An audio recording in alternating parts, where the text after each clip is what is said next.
All right. Good morning, everyone. Thank you for coming to today's work session and future town board meeting thereafter for July 30th. As you know, this was originally scheduled for Wednesday, as most are. Unfortunately, due to our inability to have a quorum, it was, pardon me, for Tuesday, my apology, it was adjourned to today. That said, if we could have someone make a motion to commence the work session. I move to open the work session. All in favor? Aye. Aye. Aye. Okay. And for those of you who are at home or not, or even those who are here, we have Lauren is on video, Lisa is on video as well. What I'd like to do before we start is just read something very briefly. Some residents have asked why the town board is considering potential modifications to the form-based code prior to receiving our consultant's analysis. The answer is a simple one. We are listening to the residents and responding to issues they raise that do not require additional environmental examination. The legislative revisions we are considering involve, for example, how applications in a form-based district would be processed, and policy changes like those we've already discussed before, which is eliminating 5-story buildings. As residents may recall, this process actually began on Friday, April 23rd, 2021 at 9:30 a.m. when the town board had a special meeting to discuss potential legislative revisions to the form-based code. Our conversation continued into our Tuesday, April 27th meeting at 6 in the evening, work session, and town board meeting. The changes reflected in the red line form-based code draft circulated with Friday's agenda are a product of those work sessions, not a final result, and the input we have already received from residents.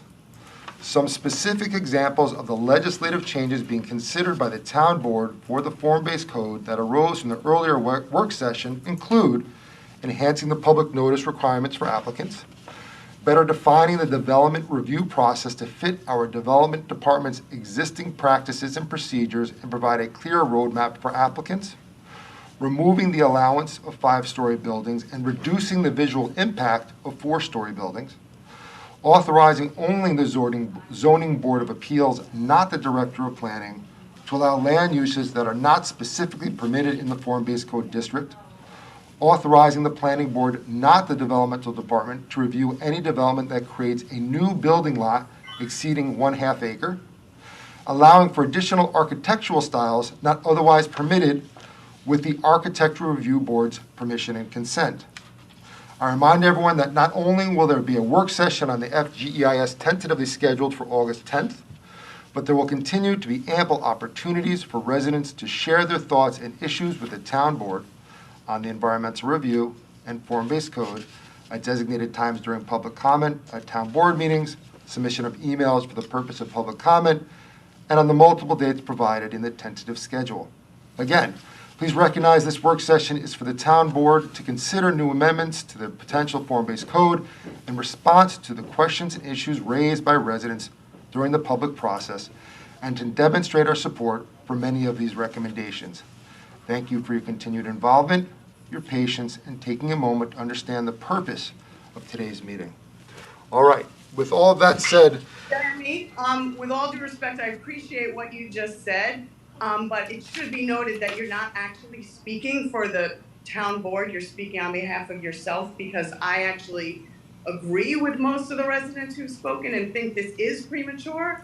And I do believe Sabrina had said at a meeting that she did have that draft. So I would have thought it would be helpful to see that before we're actually discussing the legislation on which it is based. So I appreciate what you said, but I do happen to disagree with you. Okay, so Lisa, if you don't think that we should discuss adding the Architectural Review Board, the Development Department, the Architectural Review Board, the Zoning Board of Appeals, the Planning Board back into the process, we should wait to actually have conversations we all agree on. We can disagree. Excuse me, I'm going to ask you to leave if you're going to yell at. Thank you.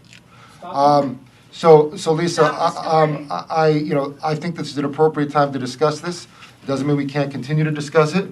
In fact, we are open to discussing it more, but these are things that I believe the town board is in agreement on. If you're not, certainly that's your position. So It's So, hard to hear me. It's hard to hear you since you kicked me out of the meeting. But Lisa, I'm gonna interrupt you for a I second. think, Jeremy, Okay, but go ahead. you're putting words in my mouth is what I think I'm hearing. I did not say we shouldn't be adding back the planning board. I've been advocating for that since day one, as well as the architecture review board. It actually happens that they're not really being added back in an appropriate manner, in my view. But my point is, if we're discussing a draft of a form-based code that is based upon what we will hear from consultants, to have a discussion without that information from consultants seems relatively premature. And I understand that we are speaking about this because this wants to, people on this board want to push this process along, but I do happen to agree that with our residents, that it's premature to be discussing other issues on a draft that without having heard from our consultants. Okay, thank you, Lisa.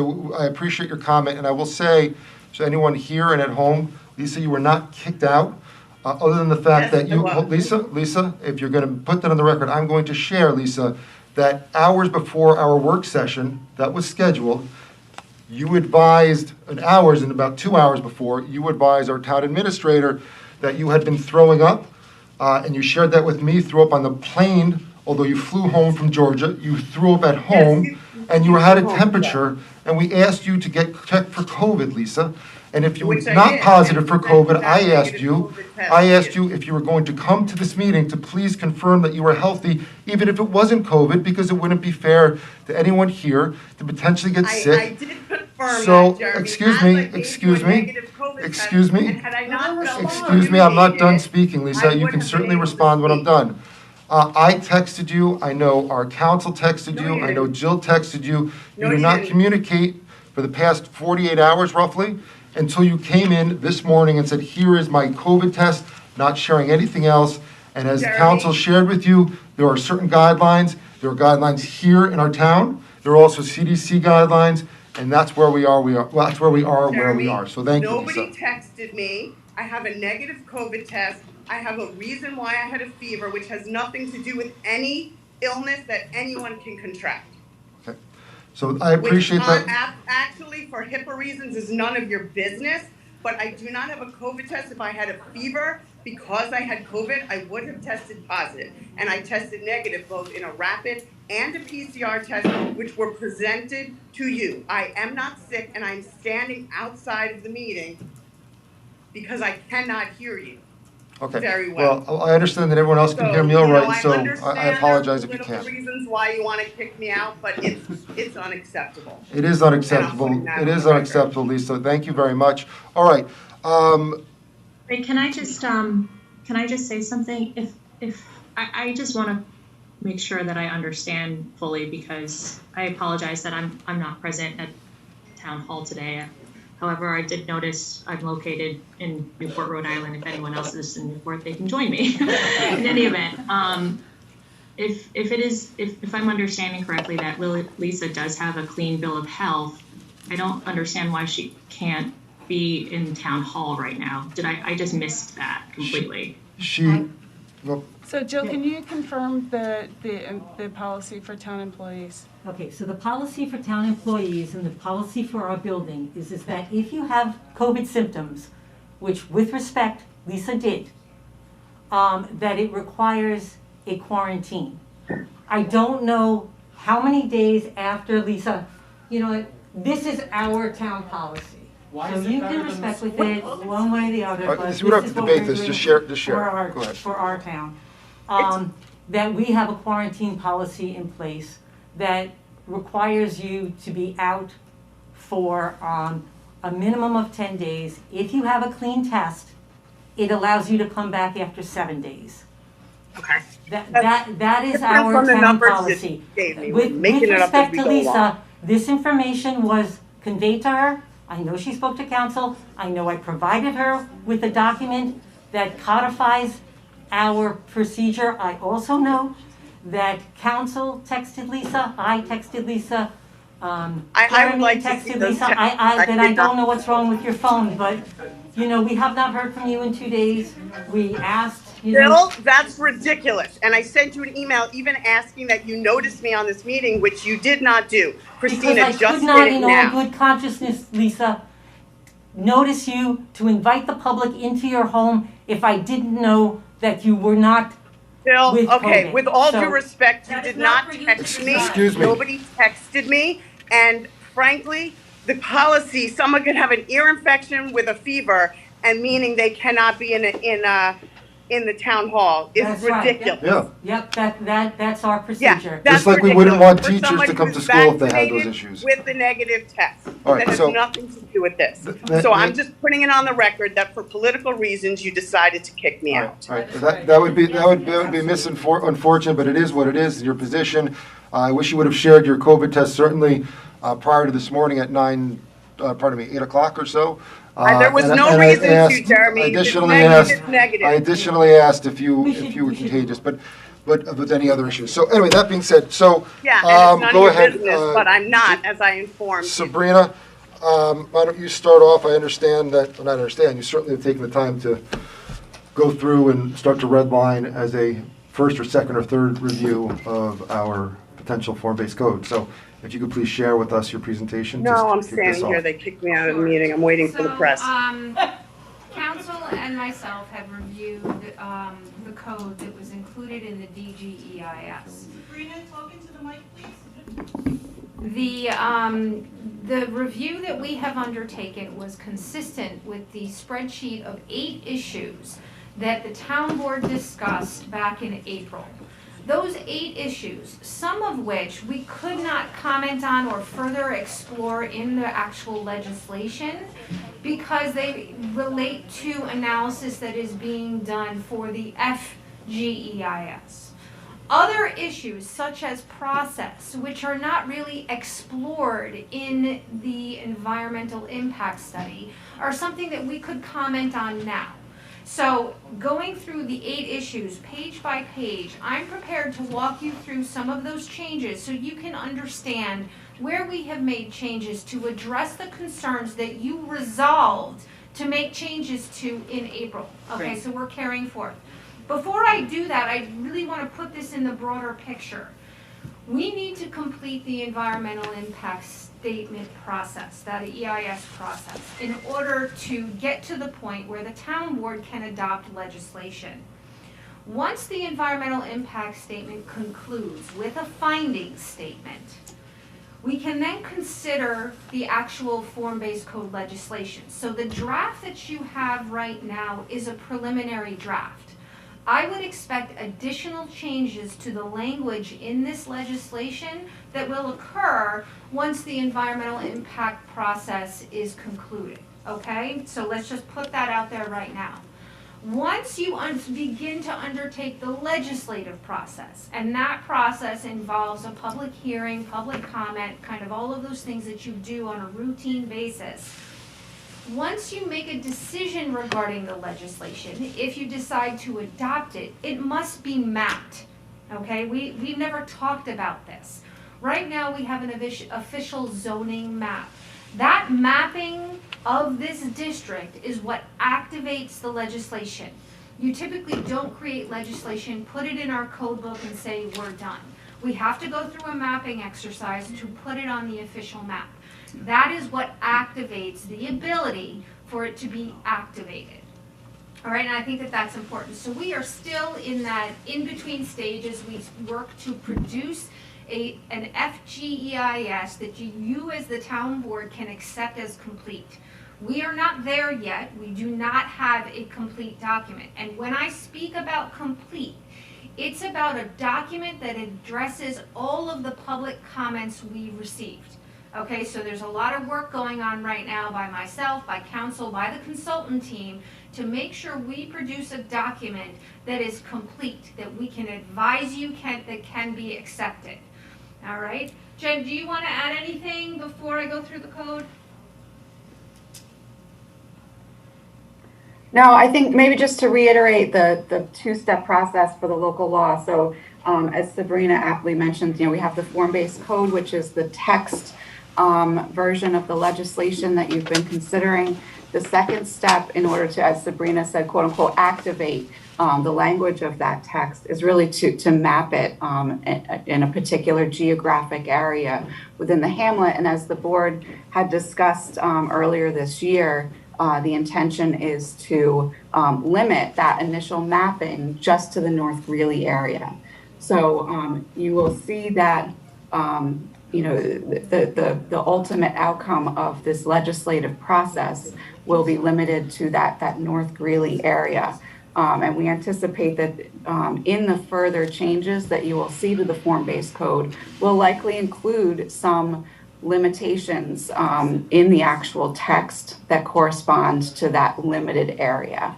But that's something that will happen at a future stage. And you will see that on the screen. I put up page 1 where we talked about the area in item number 2. We struck that because of your desire to limit the area.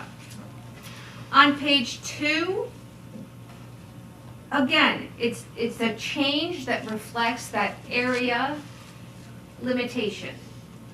So as you'll see, these are minor changes, on page 3. On page 4, this is the process, the role of the development department, how an application is processed. As we discussed back in April, the process where, because of this environmental impact study, right, typically today, when an application comes into my office, it is reviewed by your professional staff for consistency with the requirements of the town code.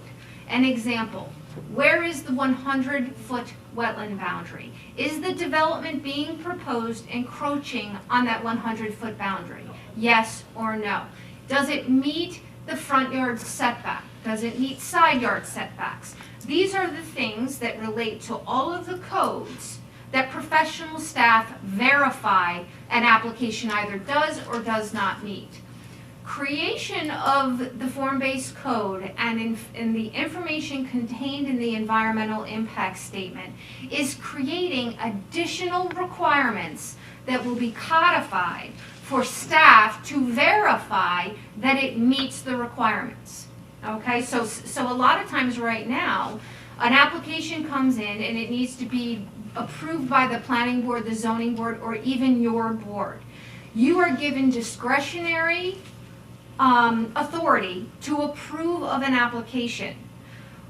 This process is defining that discretionary approval, and it is putting it into the code so that we as professional staff will verify that this application meets with all of these requirements. We have changed the process to mirror the existing processes that an application goes through right now, with the exception of that checklist of code compliance is getting longer. This code presents architectural details. It presents locations on lots that previously our code does not include.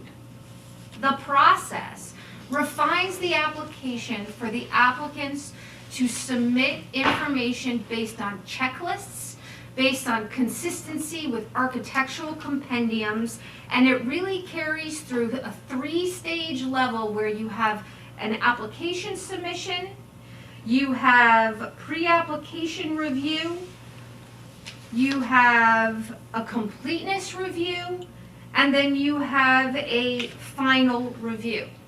Applications that involve the subdivision of land that is equal to or greater than half an acre go through the pre-application review where we measure them up against the checklist, and then they are referred to the planning board for the subdivision process. And if you can just explain, first of all, I don't know if you can also indicate where you're looking, for example, the page or the section as you're doing it, if you have it. If not, you can. I do. Listen, I can walk you through. Yeah, and just explain how that changed very, very briefly, how that, for example, it wasn't that way before. It would have not gone to the planning board. It is on page, hang on.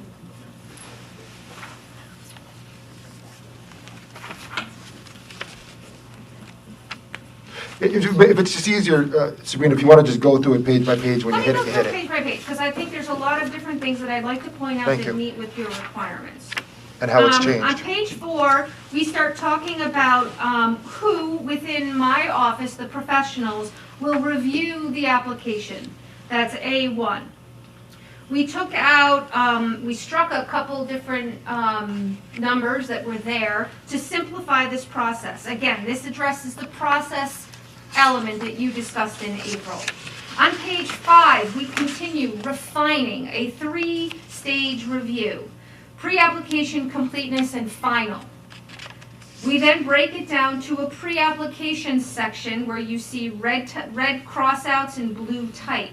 And this is really referring to a checklist and an architectural compendium that we will extract from the existing code and create as part of the pre-application material. On page 6, we talk about the seeker process and classifying these in relation to the thresholds established in the environmental impact statement. Item B is completeness review, and we go through a detailed analysis of completeness review. On page 7, we talk about the architectural review of an application. We are requiring now 2 members of the Architectural Review Board to determine on every application that it is consistent with the architectural intent of the form-based code. If an applicant, as you discussed, is not meeting one of the 8 styles, is choosing that 9th style that says or otherwise approved by the Architectural Review Board, the entirety of the Architectural Review Board will be provided the application, and the applicant will go through a process with the Architectural Review Board to approve that architectural detailing. So I have a question actually about that part. So let's say a application has a building that is Victorian. They're saying it's Victorian and perhaps it meets the letter of what is described, but it's a terrible execution of, based on the drawing, the two members of the Architectural Review Board feel like they technically meet the criteria, but it's a terrible execution. So is there an aspect for them to refer it to the, or would they just make a judgment like, no, it doesn't? They would have to make a judgment, right? And so when you start talking about architectural detail, they can make suggestions as the members of the Architectural Review Board reviewing the application. But the intention of this process is to create a spec and not what you may think is a bad example, somebody else might think is a good example. So the code is designed to try and get to the details that will make the most difference from the person standing on the street. Okay? So the members of the Architectural Review Board will determine, does it meet with the standard or not? Okay. Okay, so they can't be wishy-washy and say yes, but it's a bad example, right? The materials and textures that you are recommending as part of the architectural compendium that is at the tail end of the existing code is very specific as to what materials and textures we are looking for in the hamlet to be consistent with what is out there now, and most importantly, the historical properties that are out there now. Mm-hmm. So I think that we can further examine a release valve to bring it to the board if there's questions regarding quality. But again, that's something that we need to look into and determine whether or not that is something that should be left up to 5 people. Okay, right. Oh. But presumably the 2 members of the ARB could review it and go, this needs to be reviewed by the whole board. Yes. Without necessarily needing to justify that decision. Is that Correct. right? This code right now does not have a level of justification that Okay. requires it to go. It either meets with the standards or doesn't. Okay. Okay, this is very prescriptive. You're creating legislation that has detail and thresholds. Does it meet with it or not? Okay? Okay, thanks.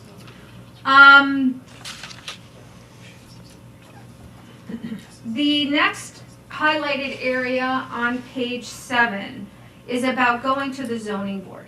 Okay, anybody who disagrees with the decision of the office, of the architectural members, of not completing the checklist, can go to the zoning board of appeals, okay, like you can do today.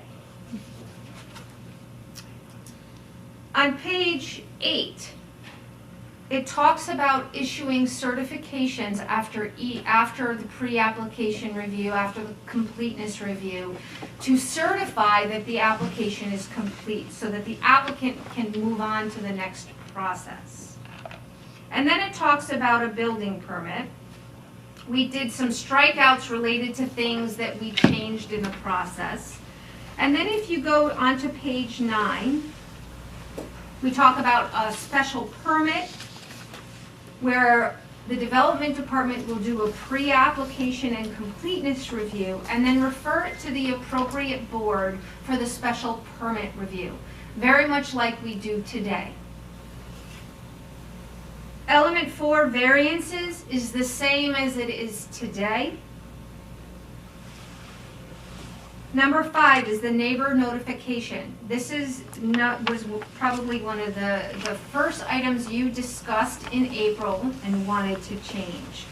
At least 30 days prior to an applicant submitting information for a completeness review, they must submit proof that notification including a level of detail, project description, location on lot, elevations, was provided to the abutting property owners by certified mail, informing them of the project and directing them to my office to look at plans or for further information.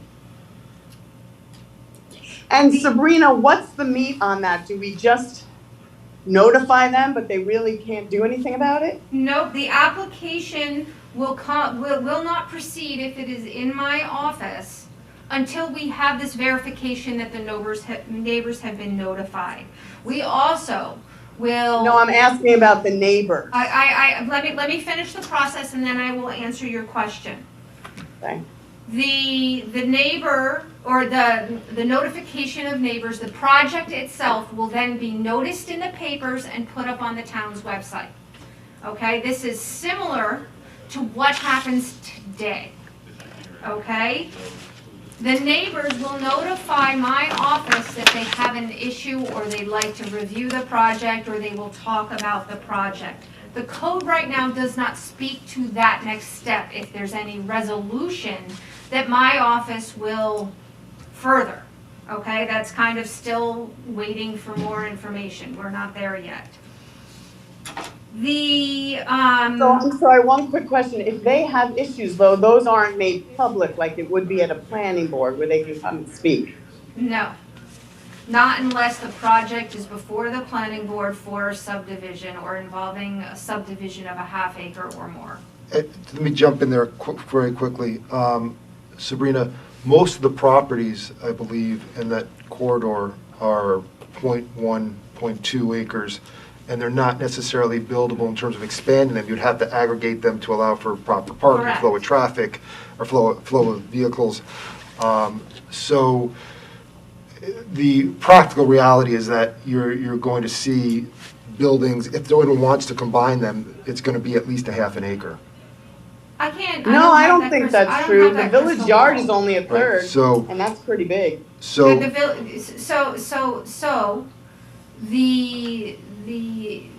We don't have a crystal ball. We looked at the average size of properties and kind of the footprints of what people deal with today.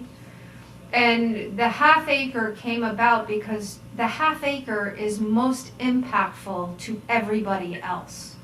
A tenth of an acre, what you can put on a tenth of an acre, other than its visual appearance, is not as impactful for the community as something of a half an acre. Think Rite Aid. Right. And just to Lisa's point, and this is a question I don't know the answer, I don't recall the answer to, but I believe that there is a difference in terms of for example, a restaurant than residential. And that restaurant building is I think Lisa just pointed out, it's a 0.3 acres. That's also not 3 stories, for example, of residential. It would be different in terms of its impact, in terms of vehicles, in terms of when people are going to be coming and going, for example, as opposed to all day, parking overnight, because that, Le Jardin, for example, has access to the parking lot at 12 at night, or 10 o'clock at night because someone's coming to dinner and leaving. It's just a different type of building, a Right, and so- residential opposed to a Wait, Jeremy, the restaurant. Village Yard is not where Le Jardin is. Oh, I thought you said Le Jardin, I apologize. So, There's no I apologize, restaurant I thought with you the said Le Village Jardin, Yard. that's my apology, that's my apology. so, Yes, I know where the Village Yard is. so the applications have to meet with the code, right? They have to be able to park them. They have to be able to have proper on-site circulation. Those are part of your checklist, that's in the code. You know, when you start subdividing and creating larger lots, right? You then have more choices as to how things happen. The Village Yard has boundaries that encompass the Village Yard. If they're not creating any subdivisions to add to that large property, then they will develop As is, in that as spot. is, and nothing will change. And all of the elements that you are reviewing through the environmental impact study, the traffic, the parking, the stormwater, all of that has to be measured accordingly with the application and what they plan on doing. The last piece I'd like to add is I sat for about an hour with Hillary Grosso from the Board of Education, and she asked, and I think it's reasonable, and we can figure out how to add it, how the school would be notified on certain developments in certain buildings, and whether that also would be for a half acre or more or something less, we can discuss. But I think that's just something that we should try to figure out how we can potentially work that into, give the school the confidence that they're involved in the process too. Absolutely, and as we finish going through this, I will point out where they become an involved agency. Super, thank you. Or an interested agency, for lack of a better word. On page 12, we start talking about the division of land, and this is where we put in on the top of page 13, the idea that the subdivisions on a building lot exceeding 5 acres in size will be sent to the planning board. Okay, and this determination will be made during completeness review. It's on the top of page 13. So Jill, just to back up for a second, there was also an addition in here about publication of notice of an application as Yes. well. Not just adjacent property owners, but Right, it publication will by be- the town of a Correct. proposal. Once we receive certification from the applicant that they've notified the neighbors, the application gets published on the town website and put into the papers as we normally notice things. Okay. Okay? And that's a little bit different than we do today. We notice a public hearing, we require neighbor notification, and we list things on agendas on the website. We don't have a separate website to list the projects. Okay? So it's a little bit more aggressive than we normally do. Would we, in that spirit, can there be a posting on the site? Like you would for a For a site zoning that's subject application? to an application, yeah. If the town board would like a posting on the site as we do with zoning applications today, I'm sure we can arrange that. I think that's an interesting option if others are interested in it. Yeah, I would ask that the town board kind of, I'll note it, and then you can determine whether or not you want to do that. Okay, thank you.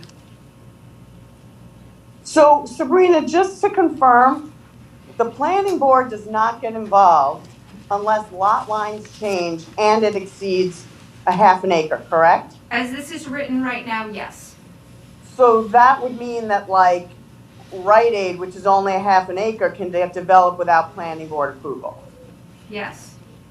I don't know the exact size of that property right now, but if they were going to develop on their own, they would have to meet the requirements of the code. And not, Okay, right, so I think that's a half an acre. excuse me?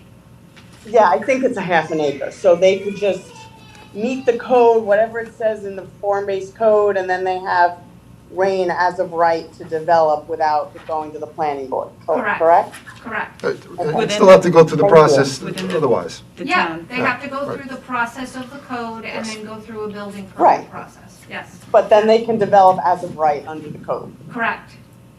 Right, thank you. Well, a 0.1 acre lot could do that too. Or a Correct. 1 acre lot could do that too, right? It's Correct. about, No, yes, Yes, it has as to long as- involve a subdivision. right. Correct. It's about changing the property Right, lines. we or- do not have any 1 acre lots that are not Merging. town-owned Okay, in the hamlet. Well, I believe the concern we voiced It's before is easy. about the merging of lots to create bigger Right, lots and changing the current. if the property next to Rite Aid were Right. to merge, it would create a, I think, a 0.75 acre lot and involve a subdivision, that would go to the planning board. got it. Right, I mean, I think it's not, residents and I am concerned about what all development looks like, not just what may be, combining the entire block. I'm concerned about what the Rite Aid property would look like, or what the, what any of these buildings, I think that, Family Britches and Petticoat Lane and that whole street, they could all combine that. I think it's one building and build. It could all be done basically unless they combine lots without planning board approval. So the code That- defines what can be done on a fixed piece of property based on Exactly. setbacks and boundaries and heights kind and of what we're scale. That's the talking whole about. point of this, right? Correct. And And the the- Right, the architectural whole style. point is that The- they can develop as. Sorry, I gave you Well- time to talk. If you could give me a moment, that would be. No, but I wasn't finished talking. It's Oh. hard because you can't see me. The concern is, my concern is that anyone can develop under this form-based code, and basically any developer can develop as of right without, while they need to comply with the form-based code, they don't have any planning board approval. There's no significant resident input that has any teeth to it.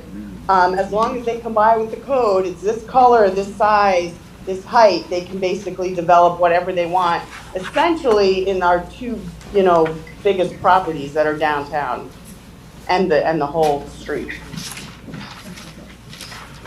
Is that a pause? Is that a pause? Yes, now I'm done. Okay, great. But my understanding, right, is that the code defines what, people can't build whatever they want. Correct. The code defines what they can build. And if they But want to then do. the parameter of what can be built changes if lots are combined, right? So then the town can't necessarily isn't envisioning what could get built on a conjoined property, which is why it would need to go to the planning board, because we're not anticipating that. Well, it's not that we're not anticipating it, because a combined property and development on a joined property still has to comport with the requirements of the form-based code. Okay, so the placement of the building on the lot, the number of parking spaces on the lot, the architectural detailing, so it's about the corner boards, the roof line, the cornices, the windows, how much space on the street, all of those elements in this form code need to be complied with. The referral to the planning board allows a public process, because they must hold a public hearing as part of a planning board application that will be subject to public comment. Got it. I guess I should rephrase that, but thank you for clarifying Sure. that point, right? That any conjoined property would still be subject to the limitations of the code, but that the conjoining of two properties is a substantial change from current state expectations for a lot, right? So the current lot size determines what can get built on that lot. Correct. The lot size changes, then that changes. So that's a change from current state, so this is why we need, yeah. To greater than a half an acre, it goes to the planning board. Okay. So that there's more conversation about the project. If a So project wait, I'm sorry, comes- Sabrina, I'm confused.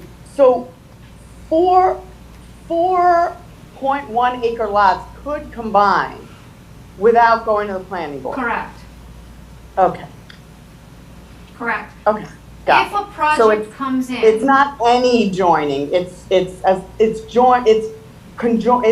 joining lot lines, plus it has to be over a half an acre. On page 13, number 3, except with respect to re-subdivision applications that would create a new building lot not exceeding half an acre. Right, okay. Okay? Yeah, okay, that's what I thought. Okay, All right? thank you for confirming. Sure. I also want to tell you about expectations, right? It's not what we expected. If a project comes in that is not consistent with the form-based code, it's a different use than we allow, everything, it goes through the normal processing of an application before the boards, okay? An applicant has a choice. You follow the code, or you go through our existing process, okay? So after page 13, and again, that's where we really start to define, at what point does this happen? An applicant will be informed whether or not they need to go to the planning board during completeness review. We then jump from page 13 to page 16. And this is where we talk about the uses that are not listed in the code and how they must go through the existing processes, and appear before the Zoning Board of Appeals.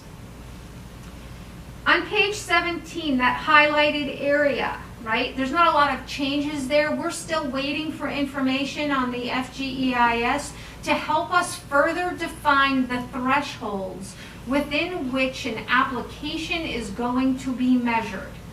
We are doing an environmental analysis on a much larger study area, and we're placing this code on a smaller area.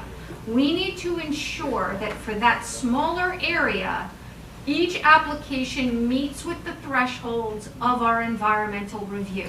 If it does not meet with the thresholds, it is dictated not complete, because further analysis will need to be undertaken in accordance with SECR.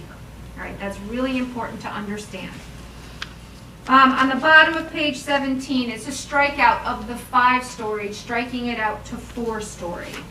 So basically, in lieu of the 5-story being, the setbacks and the use of the attic, because we're removing the 5-story option, 4 stories now have to have that setback. Correct. And that would be, for example, the 10 feet, which would minimize the view or less impactful of a blocking the view shed, if you will, from the ground walking down the street. Correct. So all of the techniques that are in the code in relation to the 5th story will now apply to the 4th story. All right, our threshold on height is now 4 stories. So now when we're talking about the area in question, and we have been discussing a difference in maximal height for one side of the street or the other, this is We do defining, not this make is not that- clarified in here, this Not will be yet. clarified in the, when does that get clarified? Where? That discussion relates to the market analysis, which will help inform the FGEIS. The town board has not resolved to do one side different than another to date. You wanted to wait until the impact analysis was complete to make that decision. And then does that go here, or does that go into the zoning change that would apply to the mapped area in question? It would go here, and then the mapping would reflect it. Okay. But it won't be inserted in here until after the environmental review process is completed and you refine the code at And that to time. be clear, Lori, if the town board agrees that we want to protect and minimize the impact of 149 King Street, for example, from the rear side, whether the consultant comes back with something positive or negative, we can make that decision one way or another, Yeah. that we just want to limit it to protect that view shed, for Yeah. example. Okay. On I'm saying something page, you knew, but. so in Yeah. between, from page 18, we then jump to page 19. Again, the story change regarding the setbacks of the top floors on the top of page 21. On page 22, again, that same change. Then we jump to page 28. Multifamily residential buildings. And again, this is something that the town board discussed regarding the limitations of, or the composition of studio 1 and 2 bedroom, 1, 2, 3 bedroom units. We put a threshold in here that developments, multifamily residential buildings, shall have no more than 6% of their units containing 3 bedrooms. That was based on your discussion in April about trying to limit the number of 3 bedrooms. And if you recall, the environmental analysis was done on studio 1 and 2 bedrooms. So Sabrina, just to clarify, where did the 6% come from? The 6% came from examining existing developments and looking at their percentages of studio 1 and 1, 2, and 3 bedroom units. So in large part, this is in response to the concern that there would be too many students based on if there was all 3 bedrooms, and we couldn't control that. But I understand from you, Nick, that we actually have the ability to address unit sizes, if you will, so that we can try to better ensure that there is not that overpopulation, whether perceived or real, in the school district. That is correct. The town board has the jurisdiction within the zoning code, within the text, to regulate the number of units, the type of units, the square footage, the minimum, the maximum, et cetera. You have that flexibility. Right. Thank you. Great. I do like that we have the inclusion of 3-bedroom units in the zoning. I think that we ultimately want what gets built to be desirable. And certainly a lot of the feedback that I have had from residents that would be interested in apartment living in Newcastle aren't necessarily families with kids in schools, but would still want 3 bedrooms to have their family come visit them, or their life has changed and they're working from home substantially, and so their idea about what is a desirable apartment bedroom number is maybe changed, or is different than what is conceived with just 1 and 2 bedrooms. So on page 29, we talk about the parking requirements, the parking toolbox. One element that you discussed in April was about the car share service and deed restriction of car ownership for apartments. That has not yet been worked into this code. It is still a draft and being worked on. On page 31, we talk about changes again to parking based on discussions you've had, not yet determined to be definitive because we're still working on it, waiting for information from the environmental impact study. On page 32, it's again limiting that area that we're applying the form-based code to. Same thing on page 33. Then again on page 35. Again on page 36. We then jump to page 41, where we start talking about affordable housing. We are working on changes. This language right now reflects consistency with the county recommendation that we changed prior to releasing the DGEIS. It is identified and highlighted because we are waiting for more information from the environmental impact study to make additional changes here. That is an area that you talked about, that you wanted to make sure we could dive deeper into. And so we're waiting for the analysis through that environmental impact study. We then move to page 53.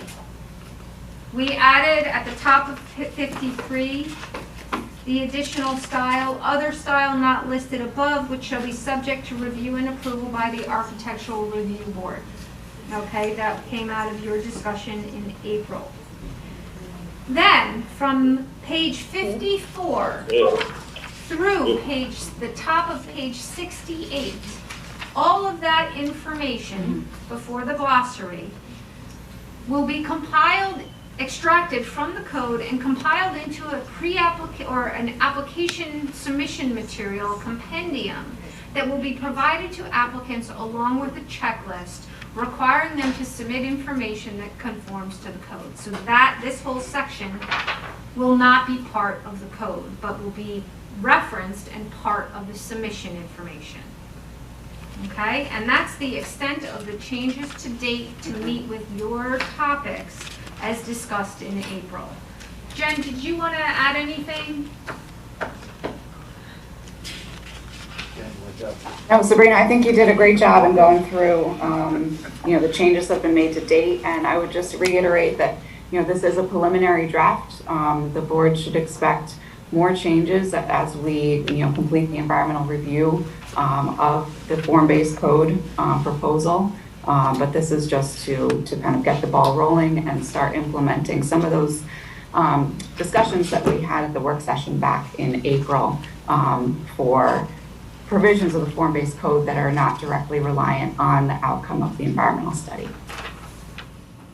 Right, this may alter, even if it isn't, this may change again as we further consider comments and issues that arise. Absolutely. Absolutely, this is all subject to change at this point, Right, yeah. and I think that, not everyone's going to be happy, some people love it, some people won't, but this is certainly a change in adding more, if you will, protections or involvement from what's currently there now into the process going forward.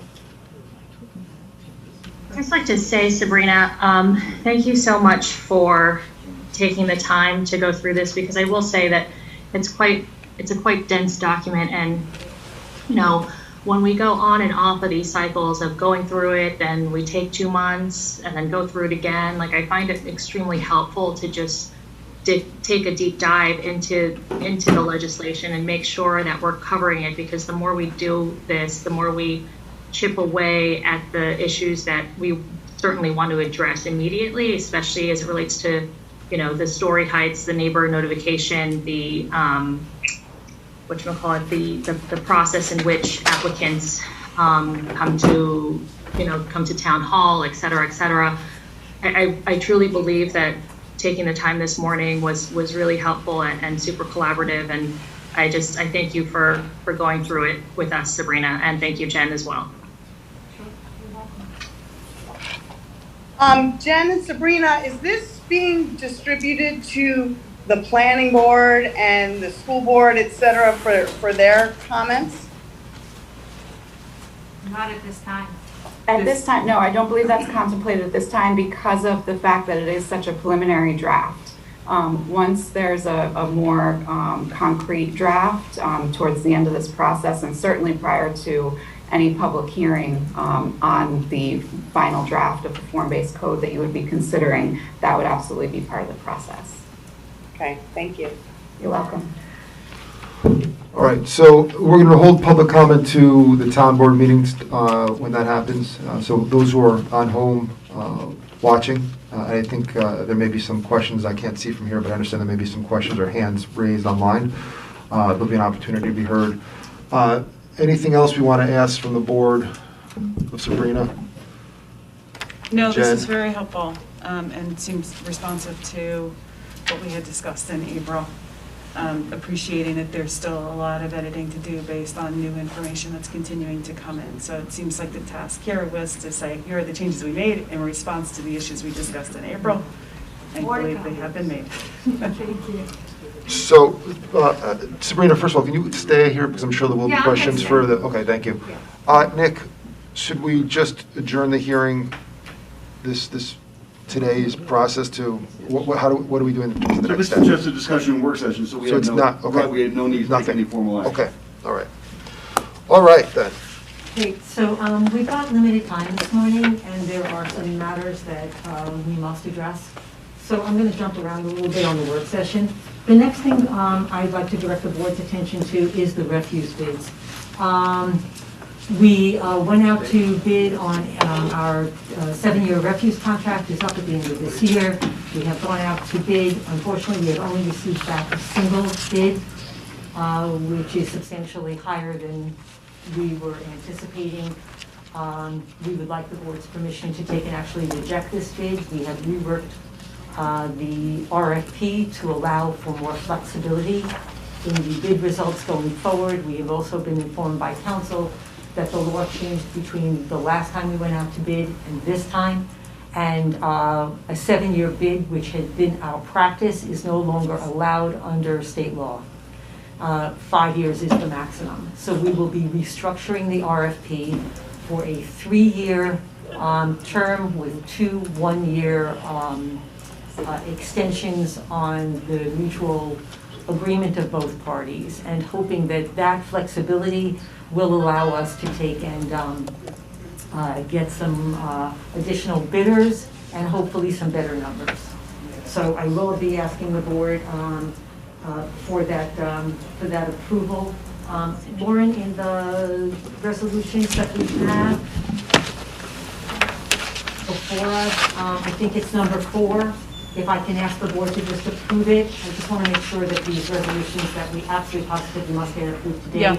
Well, do you want to go through the other ones we have to approve, and then we'll just jump back? Okay, sure. Just we do it can all, that. then we'll jump back. The next one is the resolution authorizing the submittal of the New York State Consolidated Funding Application, the CFA, for the Climate Smart Communities Program for the Trailways Project.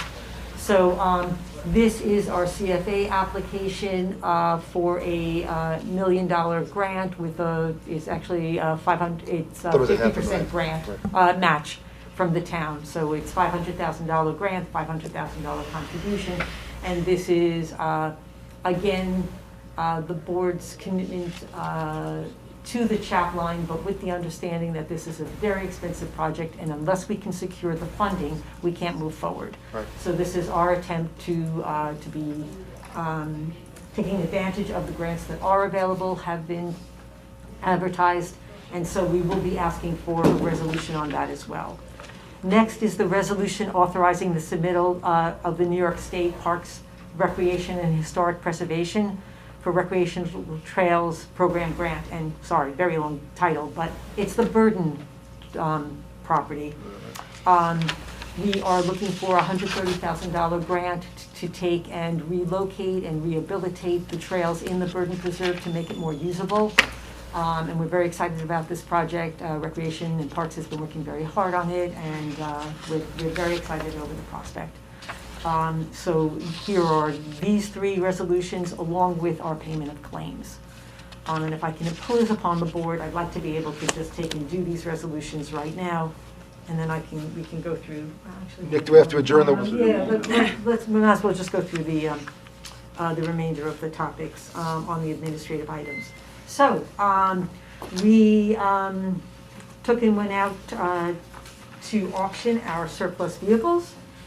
And we got some nice results, and we'd like, so right now our closing amount would be $37,100 for 5 surplus vehicles. So Jeremy, just add that to your running total of the amount of money that we've secured over the course of the years that you've been on the board, since you brought it to our attention that we should be doing something with our surplus vehicles. So Jeremy gets to take credit for all of them? He gets to Well, I take wasn't credit. doing it until it wasn't in the process, but we brought it when I. Doesn't get a cut. We've got. No commission? No commission. No commission.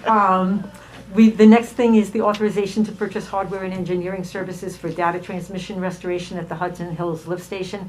Believe it or not, over the course of the years, as the fiber optics have changed, we actually lost our communication with the Hudson Hills Lift Station, and this is our efforts to take and reestablish that, which will be tremendously helpful and more efficient.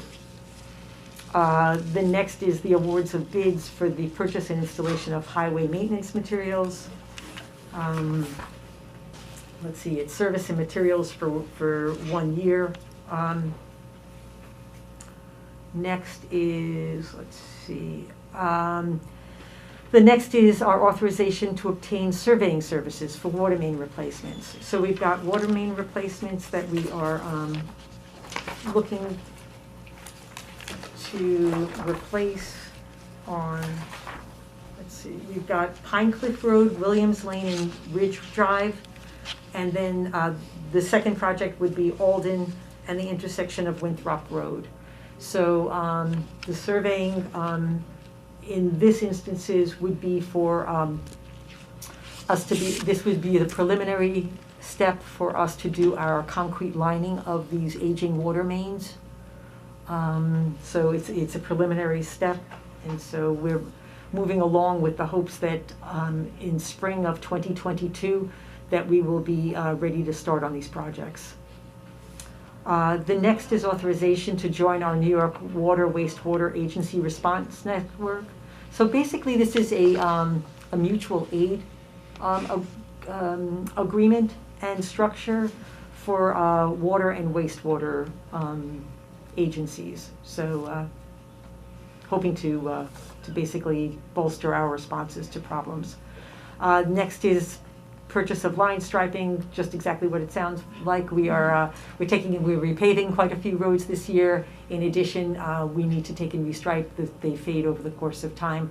It's a safety issue. So you repaved Seneca as in No, that's a company. oh, it's like, to be clear. Sorry. I should have realized that.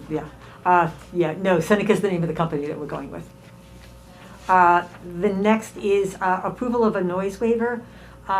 So we've got a gentleman who is doing a cancer fundraiser for his wife, and it's it's on Saul Street. He has notified his neighbors. It's in September. It's going to be from 6 to 10. I think it's the 28th. Is that right? It's the 28th of September. From 6 to 10, he's notified his neighbors on Brecken Ridge.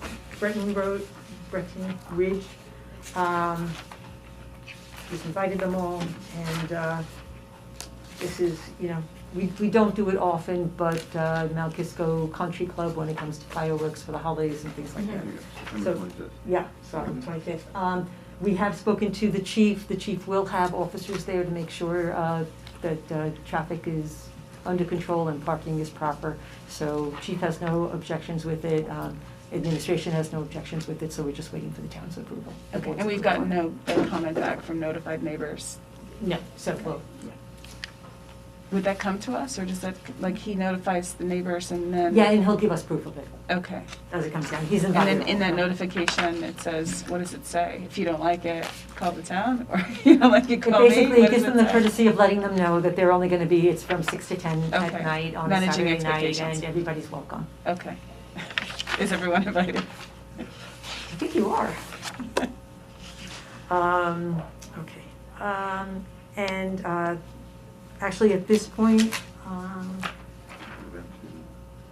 what do we ask for the? Okay. Carrie, would you be able to tell me if Leo Wegman has joined us yet? He's still not on. I resent his invitation. Okay, not a problem. So why don't we move to the resolutions at this point? Sure, I just had, Sure. Is there any I questions? had two questions. One, so our Park and Recs department prepared the grant application for the Burden Trail. Yes, for Burden, and Barton and the Judas prepared the one for the Climate Smart Communities for Okay, Chaplain. great. So anyway, I just wanted to thank the Parks and Rec department for putting that application together, and any town staff that are involved in applying for grants, because that makes things possible that would otherwise not be possible. Okay. And then the other question was just this, the wastewater response network thing. Is that like in case of like a rupture of a line or something? Is that about, what is that? What service is shared there? It would be a response service. So if something, it's a belt and suspenders. We have staff that can handle, knock on wood, anything that comes our way and have been able to. But this is just your, double security, that if, heaven forbid, something happens, that we have the ability to call on neighboring communities that have similar support staff that would be able to step in and help us out, and likewise, we'd be Okay, able to for assist. emergency repairs and uninterrupted Yes. water, Yes. wastewater Obviously. service. You get reimbursed for it.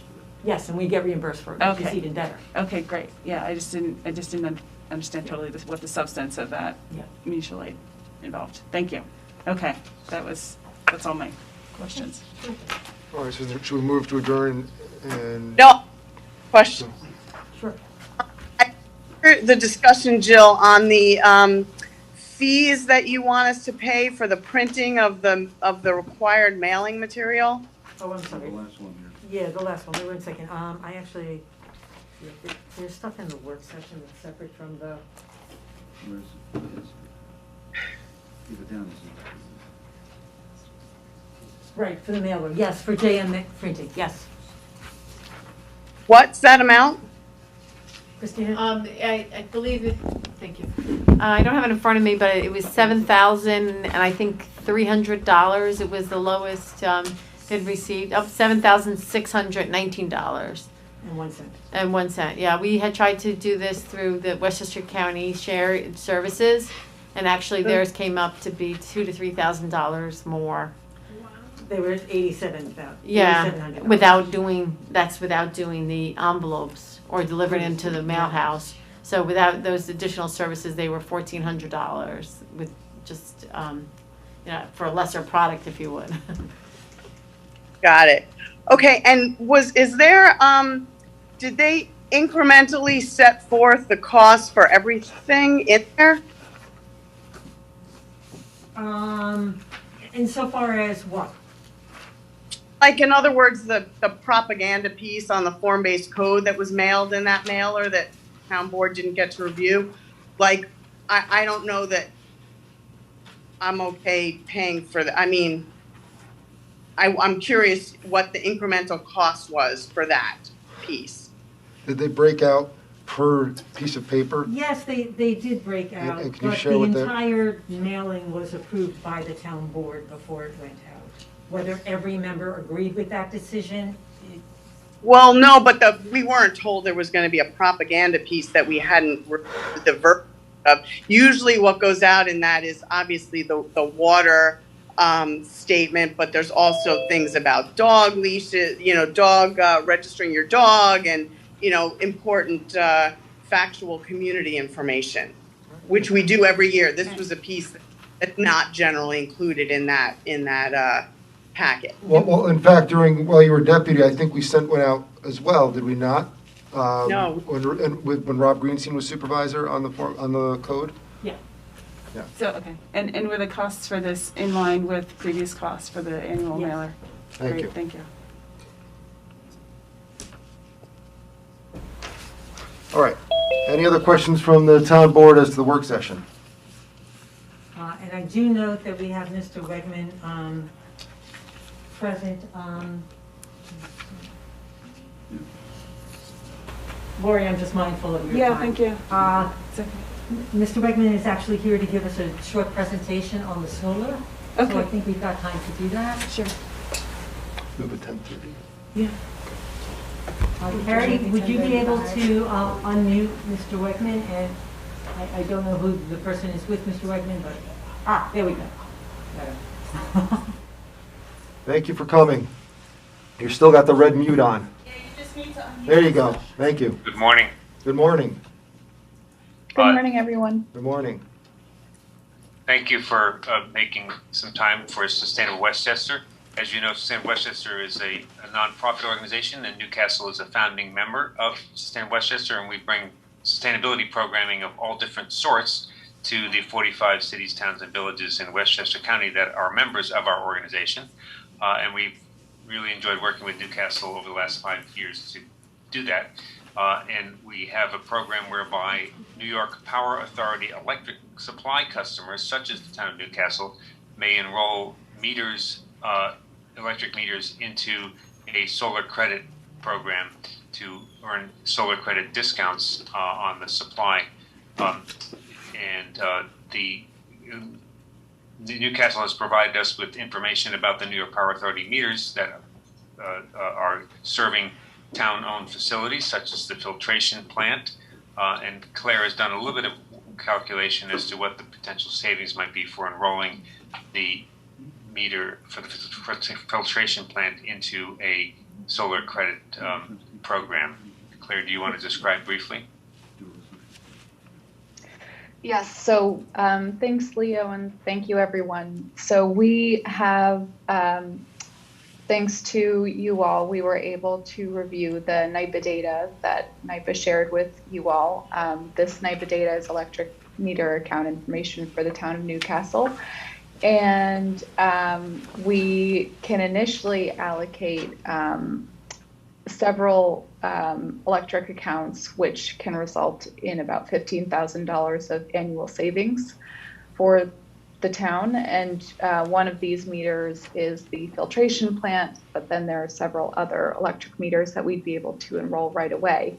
And depending on available capacity later on, even later in August or September, we might be able to enroll further meters for savings closer to 20,000 plus annually. So we're very excited to present this to you today. Yep. In the meantime, we're matching the meters from quite a few of our member municipalities up against individual community solar farms, if you will, that are located on the rooftops of office park buildings being built throughout Westchester County. So these are all in the Con Edison service territory. So we're by enrolling in this program, you're not only benefiting from the mandated discount of the solar credit that the Public Service Commission has mandated, you're also directly supporting the implementation of rooftop solar on a host of office park buildings in Westchester County directly. And we have quite a few other municipalities that have taken advantage of this. City of New Rochelle, the Municipal Housing Authority of the City of Yonkers, Village of Hastings, etc. City of I mentioned New Rochelle, yeah. So we're trying to spread the savings around to as many municipalities as we can. Great. So so just so that I can let me give you my paraphrase of what I think this involves, and then you can correct me if I'm misunderstanding. Okay. Sure. So so the idea of community solar are solar arrays that are subscribed to by members. Correct. And those subscriptions help facilitate the construction and operation of those arrays. And then there is savings that comes back to the subscribers as a product of the energy that's produced by the arrays. And so residents in Newcastle, if they wanted to now, could become subscribers to community solar, I think. Yes. There are some projects that are in the works that they can subscribe to. Here, what we're doing is asking municipalities to be subscribers and essentially be part of this network of subscribers that helps to facilitate the construction of solar power, and then realize energy savings is a product of the electricity that gets produced by those arrays. And we're allowed to participate in this, even though we don't currently have a community solar array in Newcastle. We're working collectively with the region to be a part of this initiative. And hopefully at some point we can have opportunities for arrays that are on Newcastle buildings, for example, that will help further contribute to the infrastructure of the community solar system in the region. Is that, do I have it? That's 100% correct. Okay, great. 100% correct, yeah. And then I also just want to say that the community solar program is free to join, so there's no fee to enroll meters in the community solar program, and there's no change to electric supply in any way. So you'll still be receiving your electricity for the enrolled meters in the exact same way as before. And just wanted to say that, make that very clear as well. Yeah, so one of the things, Supervisor Shabir, you're 100% correct, and we hope to have a conversation with Newcastle in a month or two about town-owned facilities and solar on town-owned facilities. But under the current regulations, a developer of a community solar farm is allowed to subscribe up to 40% of that energy production to what are called anchor subscribers, meaning larger subscribers. And certainly Newcastle's accounts would be much larger than an individual homeowner. So the Newcastle accounts would be enrolled as part of the anchor subscribers for these projects. And the balance, the other 60%, must be subscribed to by individual homeowners and small businesses. So we're trying to basically aggregate subscriptions for the anchor portion, the 40% of the total, and that's how we're sizing your accounts for particular individual solar farms to be allocated. Okay, great. So then we're sort of trying to play matchmaker here between your accounts and your needs and those of the sizes of the particular solar arrays that are available to us. Okay, terrific. So I think in conjunction with this, we can also try and encourage residents to be a part of this as well. Sure. Absolutely. Yeah, we're very excited over the prospect that you're going to contact us about solar arrays on town-owned properties. We had actually identified for you a number of town-owned properties that we thought actually would be great sites for solar installation. So we're very excited Correct, that, yep. that you're going to be getting back to us so we can Yep. learn more about that. That's We- great. we- Thank we- you. We have been working with New York Power Authority, who's managed the request for proposal process for solar developers to bid on pricing for both, well, I should say, for either roof-mounted arrays on public facilities, including municipal facilities as well as school district facilities, and ground-mounted facilities, and then parking lot canopy facilities. So we're probably a couple weeks away from letting you know who those potential bidders might be, and then we'll go back and make sure we review the checklist of sites for all of our 45 member municipalities, including Newcastle. So that stay tuned, coming soon. Thank you so much. We've been talking about this for years, so I'm so Yep. excited. It's going to happen. Move forward. Terrific, thank you. I don't Yep. know if there are other questions for us with respect to the. Well, Sabrina was commenting, but I don't want to interrupt you, Mr. Wegman. Is there anything else you wanted to share, or? No, we're happy to take any questions you might have, but it sounds like you understood the program Yeah, very well. So. Absolutely, we were excited for it. But Sabrina, did you want to share Yeah, something? I did. I just wanted to inform the board that undertaking something like this and joining this helps us acquire additional points under the Climate Smart Communities, which Yeah, makes yeah. us eligible for additional grant monies. Yeah. So it's all Yeah. a good thing. Great, exactly. That's super. Yes, we forgot to mention that. We apologize.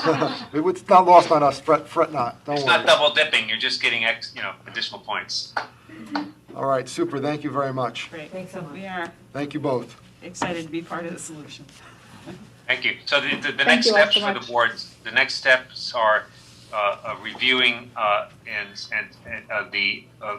the contract, which is essentially the standard disclosure form, and the town's attorney at Kane and Bean has reviewed it and sent it to us, or I think maybe actually also members of your sustainability committee. And there were a couple of changes that the town requested, and the solar developer, GNS Solar, agreed those changes were perfectly fine. And so the track changes agreement you have back from us in your board packet is perfectly acceptable to certainly to us and to the solar developer whose project you'll be subscribing to for signature. And once it's signed, then we can proceed with enlisting your accounts. Thank you. Thank you very much. Thank you. Call with any questions. I think we're all set. Okay, thank you all. Thank you, have a great day. You too. You too. Bye-bye. Goodbye. All right, so, So resolutions? yeah, so Move we're to gonna board meeting. move to adjourn. So move to adjourn town work session and to convene town board meeting. Exactly right. Second? All in favor? Aye. Aye. Okay, I'm going to hold any report as I have been doing. Jill, maybe you can do the same and allow us to go through the resolutions, because unfortunately Lori has to leave shortly. So whomever wants, Okay. Lori, why don't you start with resolution? Maybe it's easiest so we just go for it. Yeah, you just go. for it. Okay.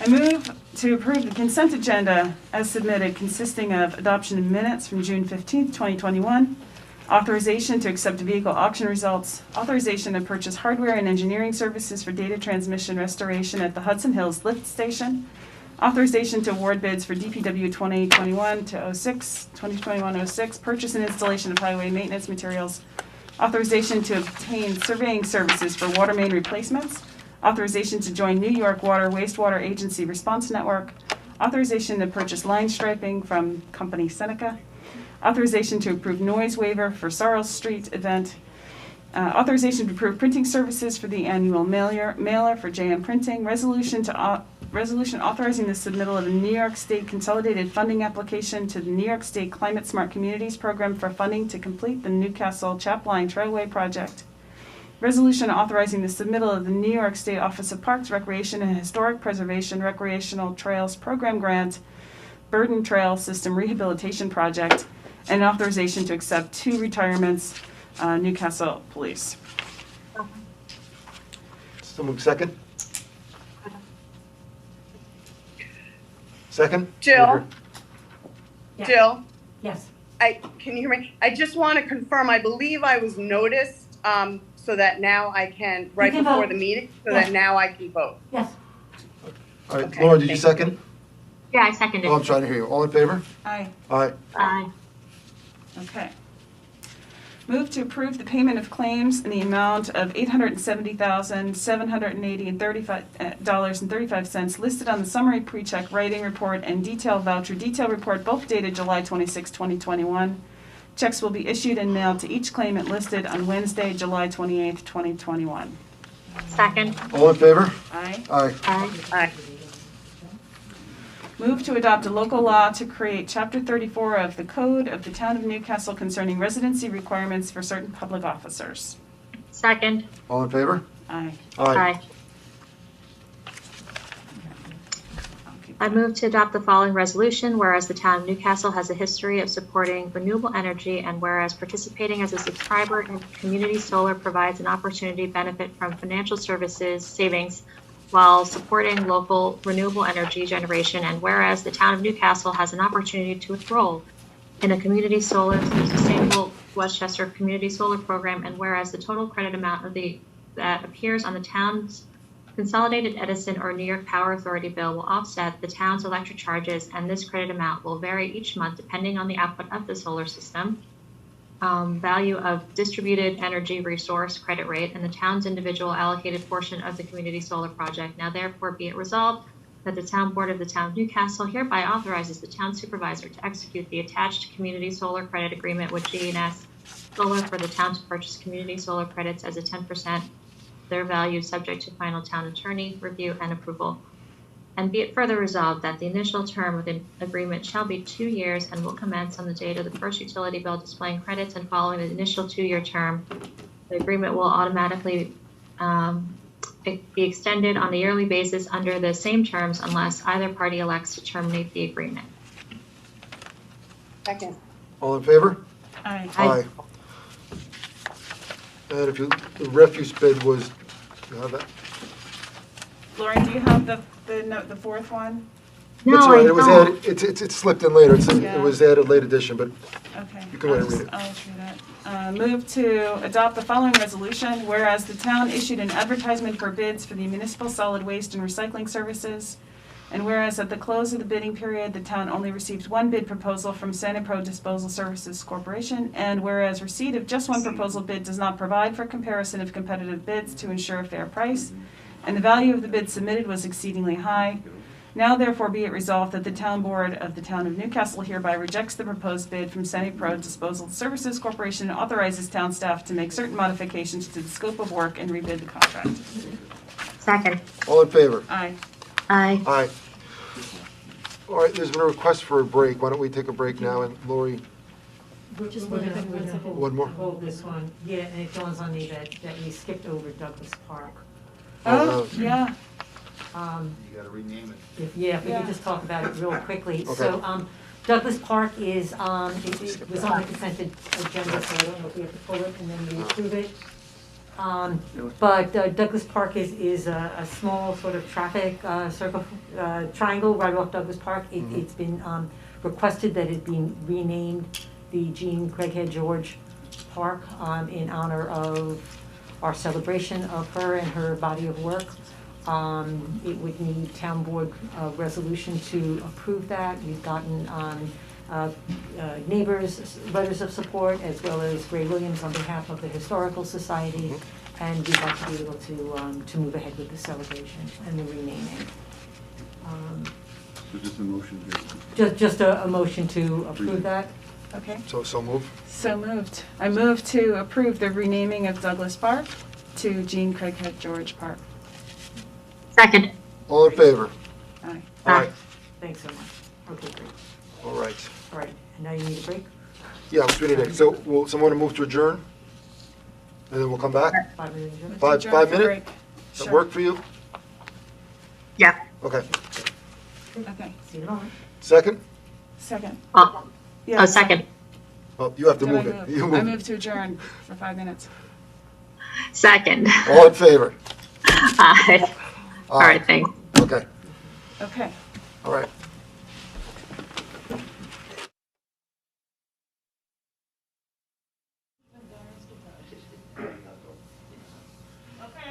All right, can I have a motion to reconvene the town board meeting, please? I move to reconvene the town board meeting. Second? All in favor? Aye. Aye. Okay. All right, so let's quickly jump into, again, as I have been doing, I'll hold my supervisor's report. Any announcements and anything you want to share, Jill?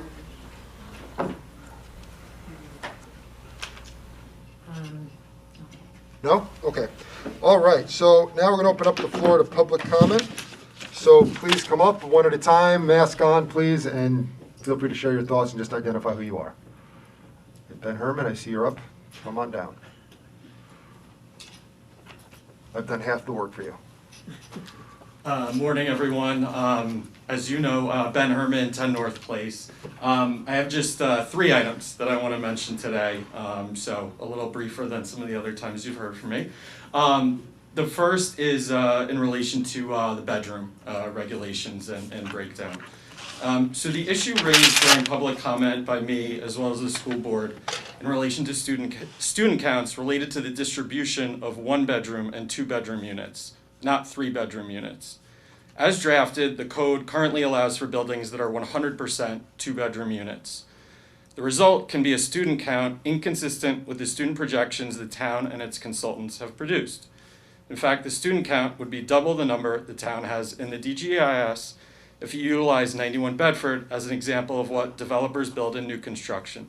2/3 2-bedroom and 1/3 1-bedroom. As you'll recall, the modeled numbers were based on the inverse ratio, 1/3 1-bedroom, 1/3 2-bedroom and 2/3 2-bedroom. How will the town board address this issue raised by both residents and the school board? The changes shown today do not address the number of 2-bedrooms at all. So that's topic number 1. Okay, thank you. Okay. You want me to go on to topic Yeah, I'm number not, 2? there's no reason for me to answer. I appreciate that. Yeah, there's Okay. no reason for me to go back and forth with it. We'll I know, discuss. that's probably not I'm making- one to, I'm yeah, making yeah, note. thanks, okay. While I appreciate the parking toolbox is still being looked at, as you guys mentioned today, I question why stacked hydraulic and valet parking a mile away are still elements of the code that we looked at today and why they haven't been removed.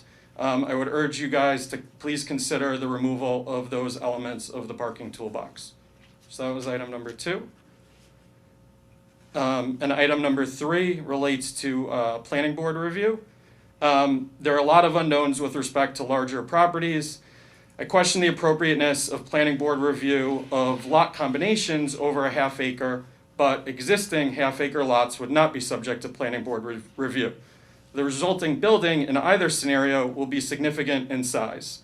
And while I appreciate the form-based code is intending to create a framework, there are more unknowns the larger the project is.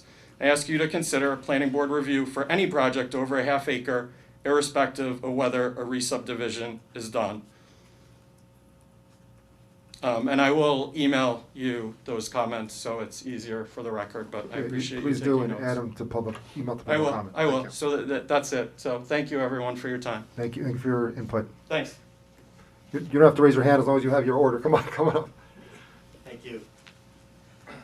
I'm Charles Napoli. I'm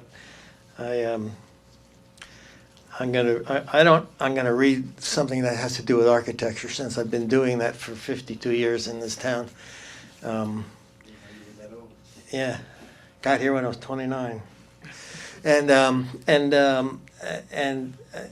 I've lived and worked in this town for all those years. I'm fortunate to be here with my grandkids, and boy, I think I'm the luckiest guy in town. I think.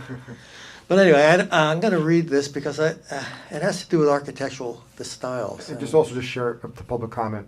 Say again? You can also share it to public comment email when you're done after, I don't know. Okay, maybe, okay. I haven't done that yet, but I'm making my comment now, Feel but I free. will drop it off.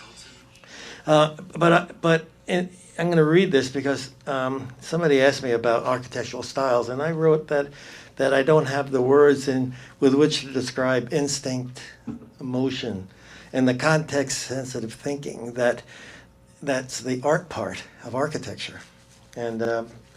And since that's what I've been practicing all these years, I've found that the programmatic needs and wishes of the end user, structural systems, strength of materials, and methods of construction are the forces influencing meaningful design solutions.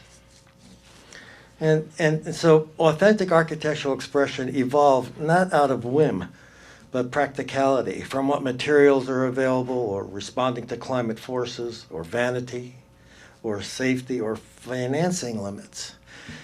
The exterior look of a structure is the result of a complex, fantastically inventive manipulation of 1,000 thoughts, orchestrated to respond to the needs of its inhabitants. It's my wife.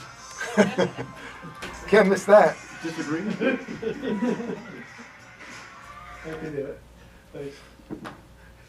That's my wife's call. I love that. Randy Newman, if anybody wants to know what that is. But anyway. My ringtone is different. It's more like the Darth Vader. Yeah, she could keep her head on. Okay, the exterior look of a structure is the result of a complex, fantastically inventive manipulation of 1,000 thoughts, orchestrated to respond to the needs of its inhabitants and its purpose in the community. I've done 20 buildings, and I've done 15 or 20 of them right on the hill. I mean, but the process of making building forms is the art of trained design professionals providing significant context-sensitive solutions on purpose and with meaning and character.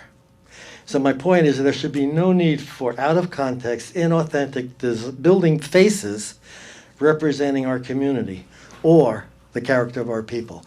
I like to say just there was a whole lot of talk and a lot of pages and a lot of code talking about styles. Not for us. And it will not reflect our people and our community or the boards that are on it. To bring in inauthentic stuff from somewhere else is just not proper for what I think is real community consensus, real community character. And then there's just one last thing.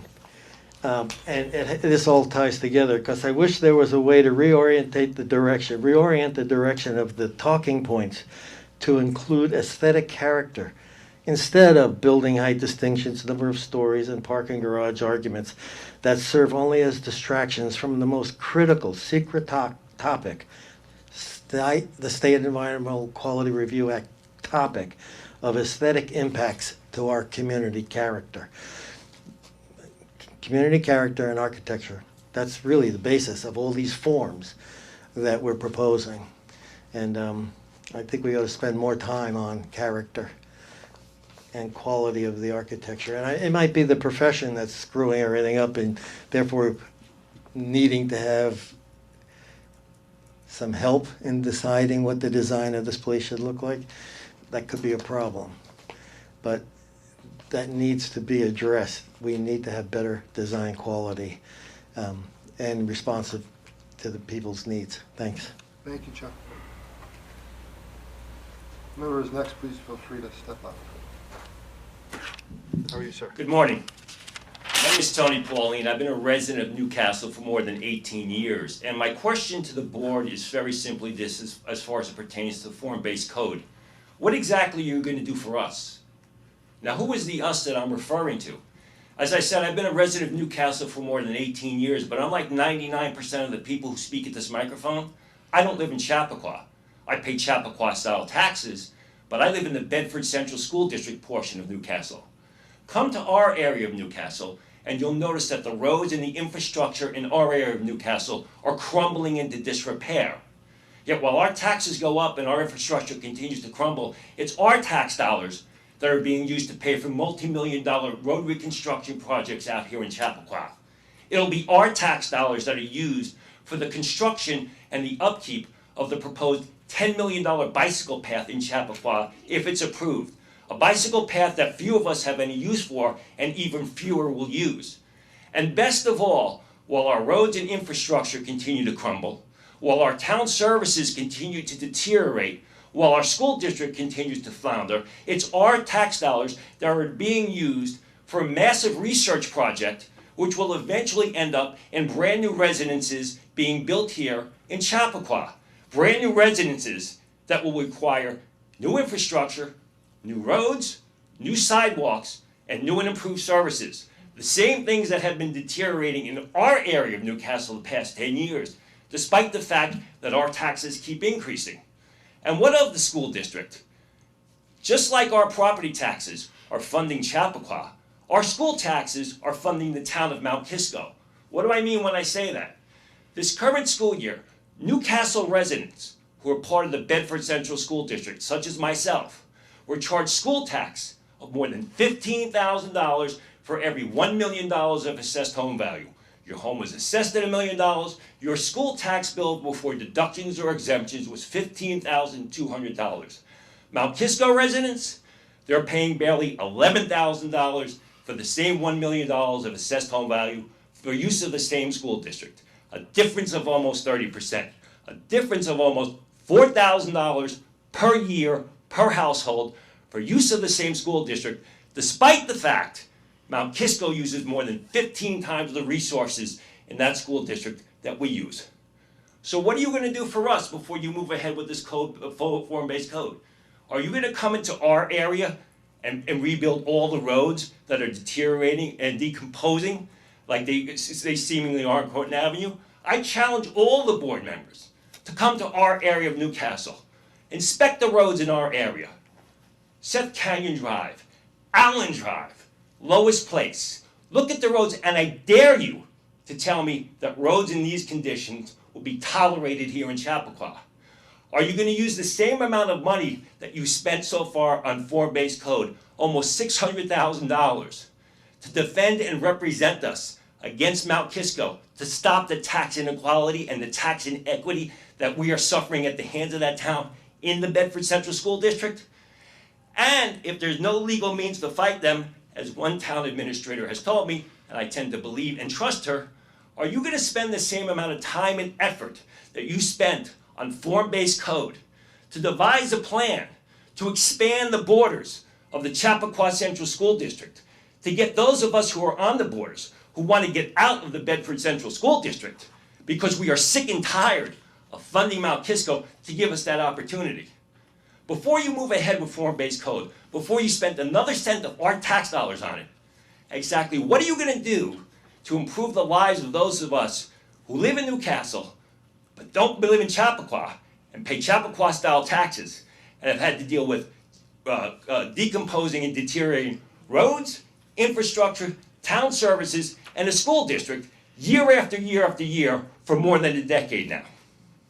So I'll briefly respond, and my brief response is, it sounds like you need to discuss these issues with the school district. This is, I can't. That's just one. They have nothing to do with the roads. So you have to, big issue you have to discuss with the school district, number one. Number two, we have a matrix, if you will, that doesn't involve me, doesn't involve Jill Shapiro, our administrator, that our DPW examines all the roads to fix all the roads at a timetable. And unfortunately, there's a lot of things that come into play well beyond my pay grade about, for example, the water runoff and how the condition of the underlying road itself. So I can't tell you which roads, but I can assure you that there are plenty of roads, whether you're in the Chappaqua Hamlet, outside the Chappaqua Hamlet, and more towards Mount Kisco.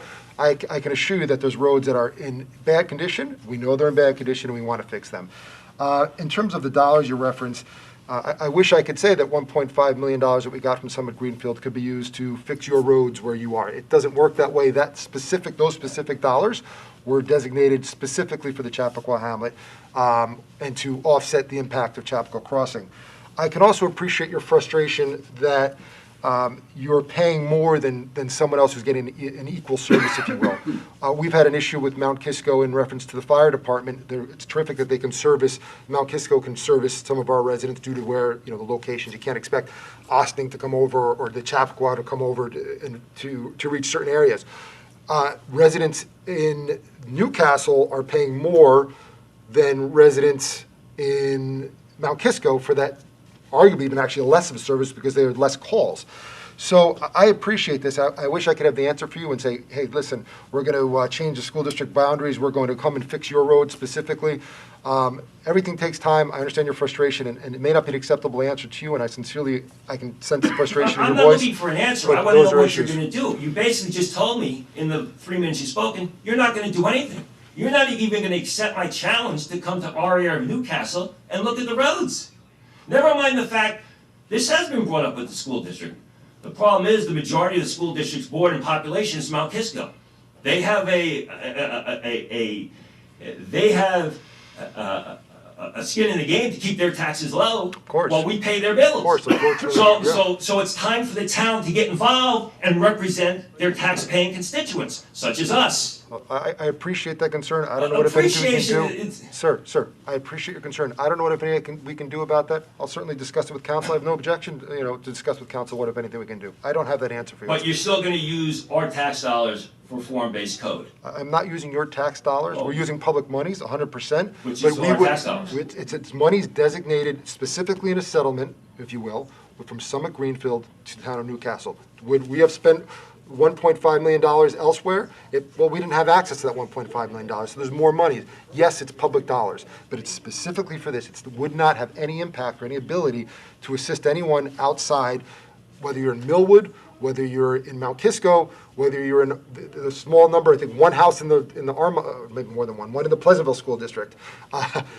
So there are, it is, when I say it is what it is, this money cannot be used in other ways, other than that impact, the offset, the Chappaqua Crossing to the hamlet of Chappaqua. So thank you, sir.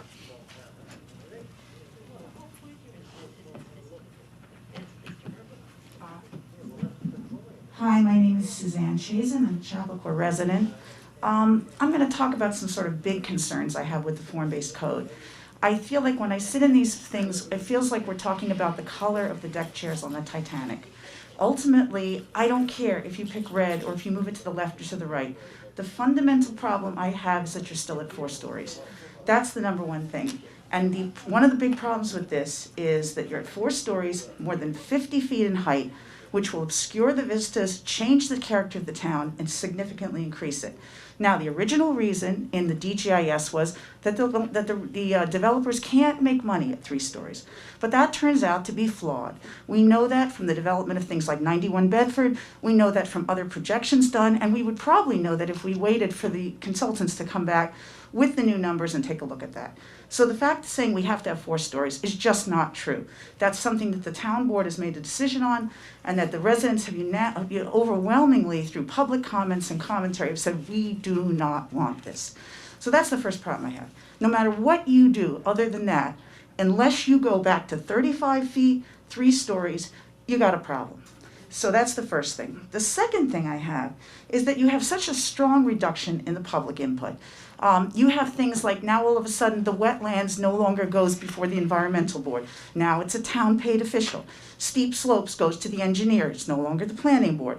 Over and over we have situations, we just found out here, that residents get a 30-day notification, but there's no public place for them to make a commentary. So in every way we're reducing resident input into our town. There is nothing in this town to suggest that residents are not fully engaged. We can see that. So we have no reason to take our rights as residents and put them into paid officials. I think that the paid officials are very qualified in their job, don't get me wrong. I just don't think they have the skin in the game that the residents do. And that means that we should have strong deference to our residents and to our resident concerns. So that's the major problems I have with the form-based code. Until you address strong resident input and you lower that height to 35 feet, you're just arranging deck chairs on the Titanic as far as I'm concerned. The other thing I have is I keep hearing about this checklist-driven thing. And I would like to just ask you something. When you go to a developer and you say checklist-driven, he's going to do the minimum he can to finish that checklist. Okay, and that's what you're going to get. Now, let me put a different thing to you. Let's say we were doing this with the school board, and I said, we're going to do a checklist-driven school system. We're going to have all the things. You're going to get your degree, you're going to get your diploma, you're going to have your courses, you're going to meet all the obligations, but it's checklist-driven. You're going to get just what we have to give you and no more. How many people would love our school system? We love our school system because we are not a checklist-driven school system. We are not a checklist-driven town, and we should not be a checklist-driven town for our town, no more than we should be for our schools. Thank you. Thank you.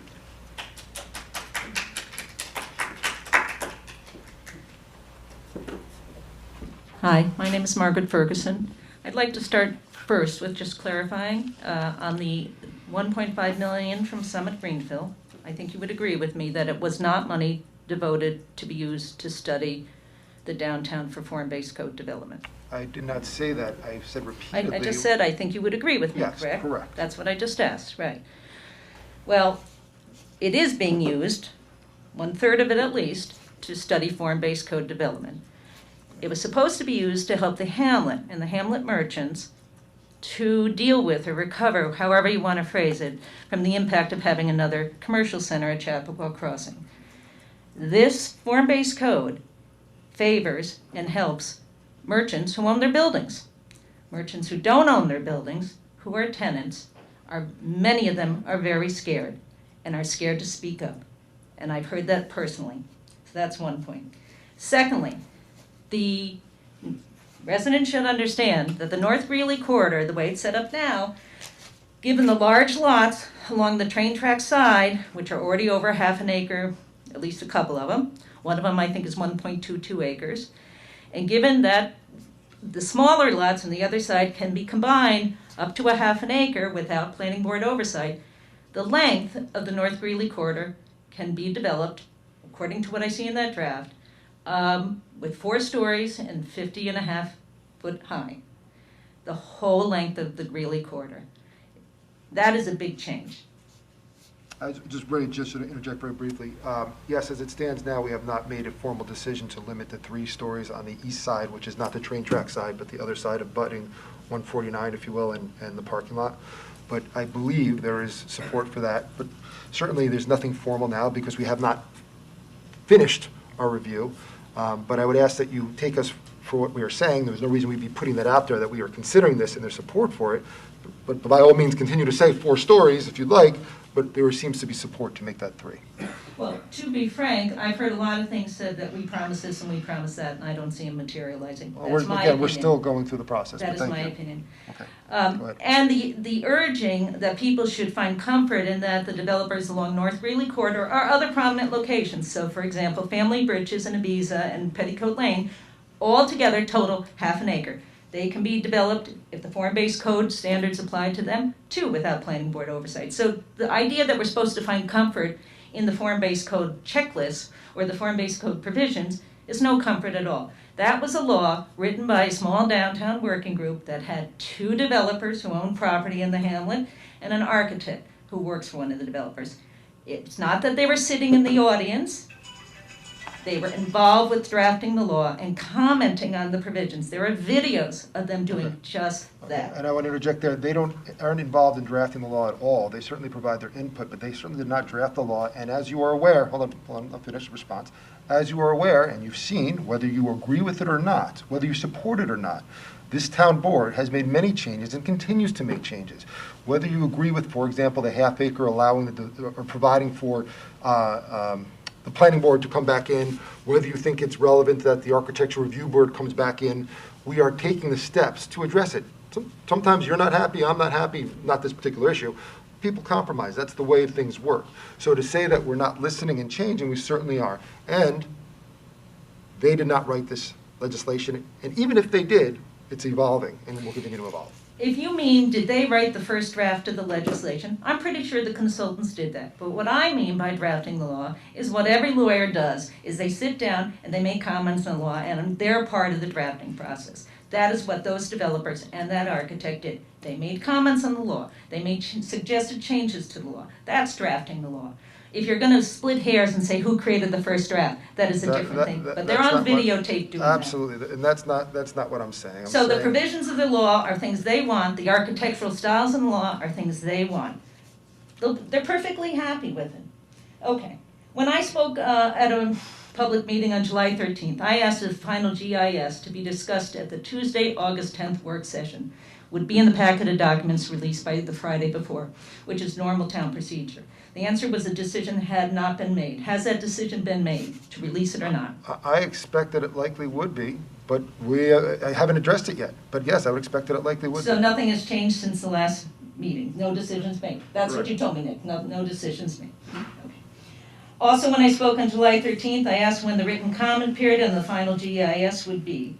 I asked it be made longer than 10 days and that it not cover the beginning of September because A, that 10 days in the beginning of September, and 10 days is the legal minimum, is an extremely short period of time to begin with, but also but also B, it falls over Labor Day, the Jewish holiday, school starting and commuting. So has it been decided when the written comment period will fall? As of now, that schedule is the tentative schedule. Nothing has changed. But it wasn't clear if it was going to, the written comment period's not written anywhere. It's not on any, the dates of it are nowhere. So as of now, whatever you see is what it is, and I can't tell you specifically what it's going to be. We haven't discussed that further, Right, but as well, of now, that's what it The written is. comment period has never been stated. Other than Nick told me at the last time I spoke that I'm not holding you to this, Nick, but you indicated it was probably starting the day after the final GEIS was accepted. That's what you indicated last time. Okay, so Okay. the board's made no decision on that. So Okay, so it hasn't I don't been know when decided. right, and nor would I expect it to be decided at this time. Well, we would like to know. I mean, people would like to know if it's 10 days, that's short. We'd like to prepare, we'd like to do what we can to be ready for it. It's Well, exceedingly short. I would assume based on your involvement and the community's involvement, that people will be prepared and continue to be prepared. And we want people to share educated, formal, important input, so Well, you yes. can't prepare for something that you haven't seen, really. And it's a monstrously long document, that EIS, that's the words of the planning board chairman, a monstrously long document. If it comes out on August 30th and you have 10 days to digest it and comment on it, that's a farce. Right, but So I I also would hereby respond to expressly make sure that request- you understand that this is not just coming out on that day. This has been an evolving process, so you'll be seeing things as it moves along. Well, So- I've heard nothing to tell me when it's coming out, other than last time it was indicated it's not a public document till it's accepted by the board, and right now the date for acceptance by the board is August 30th. That's what happened last time, and apparently nothing's changed. Maggie, I do happen, sorry, I do happen to, agree with you that I think that's a difficult time, especially given that there are religious holidays during that time period. So I would imagine, I would certainly push the town board to extend any period once it's decided. I would imagine that the town board, though I can't speak for everyone, would honor that to make sure that we're having an appropriate, review by residents as well. I truly hope so. So I expressly request that the town have at minimum a 30-day time period for written comments following the release of the final GEIS, and that the written comment period not encompass the first 2 weeks of September, which includes those other life conflicts or obligations that I mentioned, and also Yom Kippur. I make that request on behalf of all residents and also on behalf of key stakeholders such as the Planning Board, the Environmental Review Board, and the Architectural Review Board. This code shifts meaningful involvement away from those dedicated volunteer resident boards and consolidates authority in the Development Department, where it will be exercised primarily by the head of that department, and none of the people in the Development Department have to live here, unlike our resident volunteer boards. Those boards should have adequate time to review the massive final GEIS and the revised code and weigh in appropriately, not in a rushed or truncated manner. The changes in developmental approval process set forth in the proposed code are simply stunning. They cut out virtually every check and balance that works to protect the community at large and instead takes most every decision of importance internal to Town Hall and mainly to the Development Department. Does anyone seriously think such changes are good for us residents? No, they are good for developers. Not just good, but great actually. But for us mere residents, it is frightening. The voice of the people on development will be no more if this law goes through. Just this week, we got another reminder of how the people are being cut out at every step. All of a sudden, residents are being told they are not allowed to speak about the form-based code or the final GES and town board work sessions. For as long as I can remember, residents who showed up at a work session have been allowed to speak, and I've been here 30 years. This includes during the pandemic via Zoom and also before that in person. Being part of a work session discussion is different from making comments during a public hearing because you're a part of a discussion. In contrast, standing here at the mic during a public hearing, talking to the town board, is basically the same as what has been going on with the prepare and present comments in the Zoom public hearings. It is not by any means the same as being part of a discussion. In the past few years, residents have participated in work session discussions about topics such as a change in vehicle repair law, a street name change in Kisco Park, leash laws in public parks, requests for changes at the Chappaquiddick Crossing Retail Center, and many other topics, including, under the prior administration, the form-based code. I've spoken at work sessions, as has others who were in this room, now, or who were in this room. So it simply is not true that work sessions are not for residents to speak based on Newcastle practice. And my final comment relates to the following. The mission of Residents United, which is supported solely by volunteer residents, is to inform and engage Newcastle residents about this totally ill-conceived form-based code, which will permanently change how the Chappaqua Hamlet looks, feels, and functions, and will transform it from a beautiful small town to a mini White Plains. In pursuing its mission, Residents United, which is a grassroots 100% volunteer group, has had many hurdles before it. Obviously, a tremendous hurdle was how to reach people in a pandemic. About the only viable method of reaching large portions of the community has been through lawn signs that could easily be read in about 2 seconds as people were in their cars, and having a website. In May, the town started to remove lawn signs from areas that people considered to be their own front yards. Again, I've been here 30 years, and in that time, the town has never removed lawn signs. The town has never made a policy decision to remove lawn signs on issues of civic or social importance that people place near the road of their homes in an effort to exercise their right to free speech. Never. Not in 30 years. But for Residents United, things changed, and within the first 10 days alone of enforcement, nearly 20 of Resident United signs were retrieved from the town's Public Works Department, where they had been placed after being taken from areas residents believed to be their front yards. To be clear, these are not signs from public property. They were removed by the town from areas people view and take care of as their own front yards. Now there's been another effort to interfere with Residents United's reaching the public. Residents United has been using the service mark Save Chappaqua since the organization was formed in late 2020 and has had a website at the domain name savechappaqua.org. There can be absolutely no dispute that the members of this town board know that we use Save Chappaqua. Despite that notice, the website of the town of Newcastle is currently linked to the domain name savechappaqua.com. Excuse me, I have terrible allergies today. So that is a deliberate effort to confuse. Actually, I would take a drink of water, but I'm going to just continue through. That is a deliberate effort to confuse and mislead people who are looking for the website of Residents United, and instead takes those people to the town's website. Can you finishing up soon? Or? Well, is this what passes for ethical conduct in the town of Newcastle? I'm not aware of the .com. I'm not aware of the .com, although I certainly would hope when you talk about deliberate efforts to confuse people that you would consider taking down the 5-story buildings that we said we've been doing, taking down misinformation on the Rush website. Excuse me, Jeremy, I'm asking about the town of Newcastle. And by the way, the town's own website says the same thing still. Ms. Jeremy, Ferguson, I don't I'm think not you aware wanna of it, start so I'm not aware of stifling anything about .coms. Okay, going. well, I would have asked So- Lori about it because her running mate for the town board, Michael Weinberg, knows Okay, about it so that's great. and has She's been not- making fun of she's it. not- Okay, that's. So I So personally, just ask Mr. Weinberg. no, I'm asking the town board, are you going to terminate that connection? I don't know anything about that connection. Well, check it out. Look up Thank you. residentsunited.com. It takes you to the town com plan. Okay, I And don't know, I don't know mark who it. did it. I don't No, have a I don't know problem who with did that, it. Maggie. And I don't know, We have no knowledge of this. so when I say it is what it is, I don't know anything about it. I will look at it, and do I think it needs to be terminated? I don't know. Excuse me? Do I think it needs to be terminated? Frankly, I You don't know. don't know if it needs to be terminated? No, I Under don't. trademark law, we have a service mark in I'm Save not, Chappaqua. Is it that's- well, I hold am on a not second. I am not a trademark attorney. Is the town in the Are you- business are of you- co-opting are people's you domain finished, names? Ms. Ferguson? I'm sorry, Are you but- finished, Ms. but- Ferguson? but I I'm don't not mean to aware of interrupt. this. We're about to lose our quorum.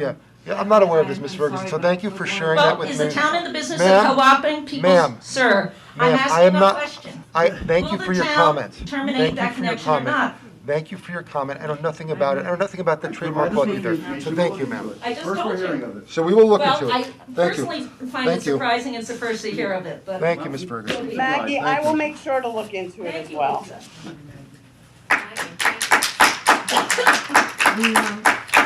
We need a, I apologize. I have to hop off and pick up my son, so we need a motion to adjourn. because I allocated I'm sorry. this meeting to 11, but I will absolutely, I know everything's Just being don't respond. recorded, Jill, let it so go.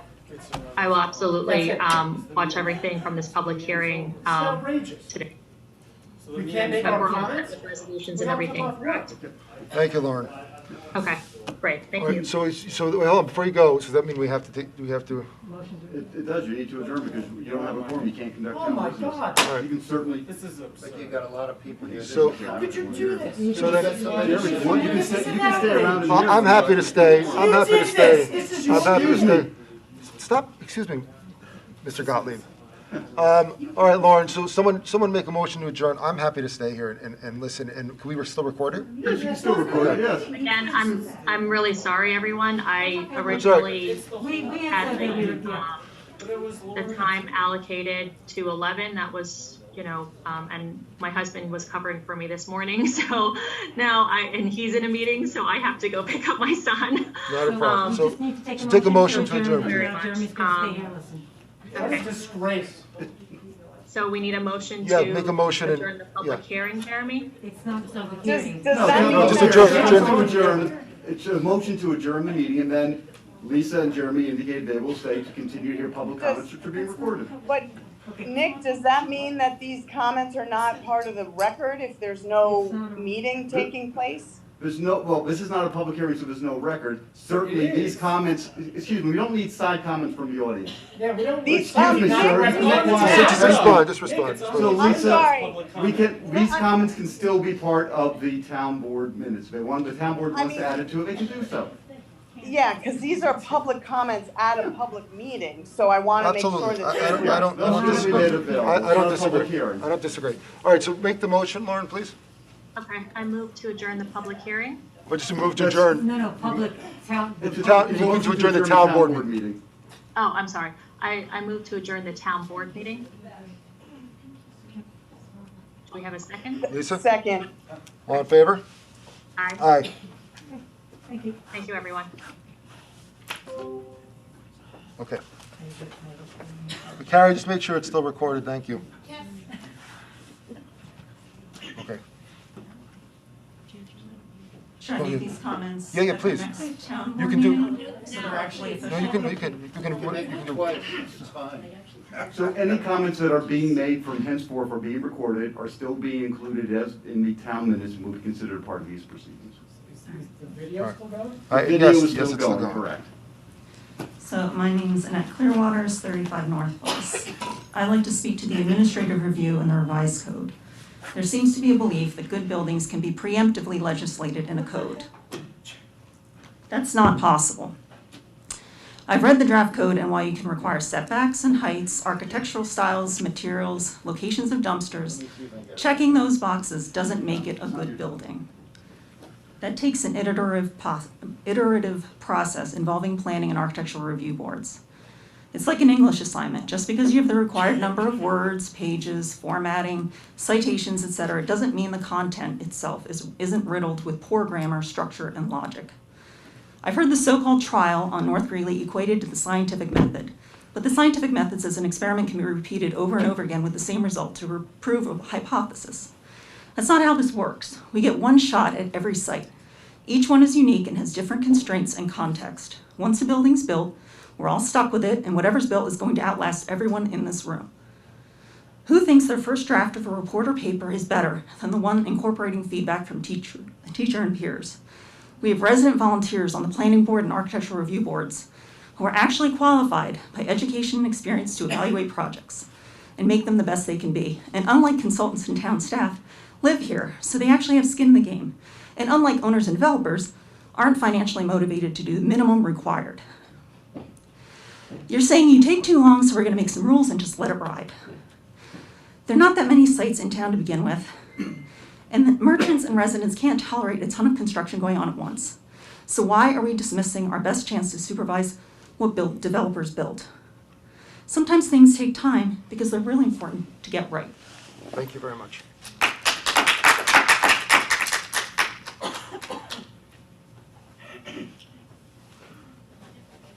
I'm back, and I'll be brief. Okay, thank you. I think everyone knew that again, Ben Herman, 10 North Place.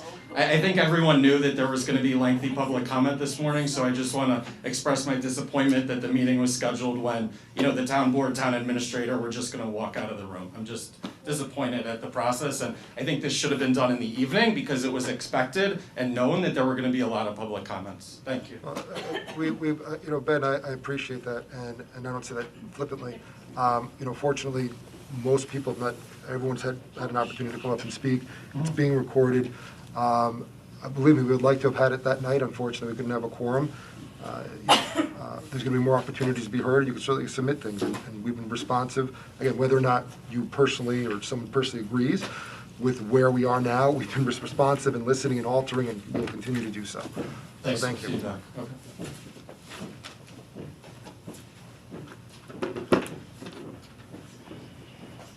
Yes, Warren Gottlieb, 8 Plymouth Road. I just have two specific questions. The first is that the revised, can you hear me? Oh, I'm sorry. The revised form-based code codifies a representation that the statute follows the comprehensive plan. It's cited in, there's language in 60-810B, subsection 2. Can the town board or you cite to specific language in the comprehensive plan, give me a page number that they are relying on when you eviscerate, not simply streamline, the planning board's current role in the approval process as the revised statute does in section 6840. I'm trying to see the basis of that, those provisions in 6840 in the comprehensive plan, because I don't see it.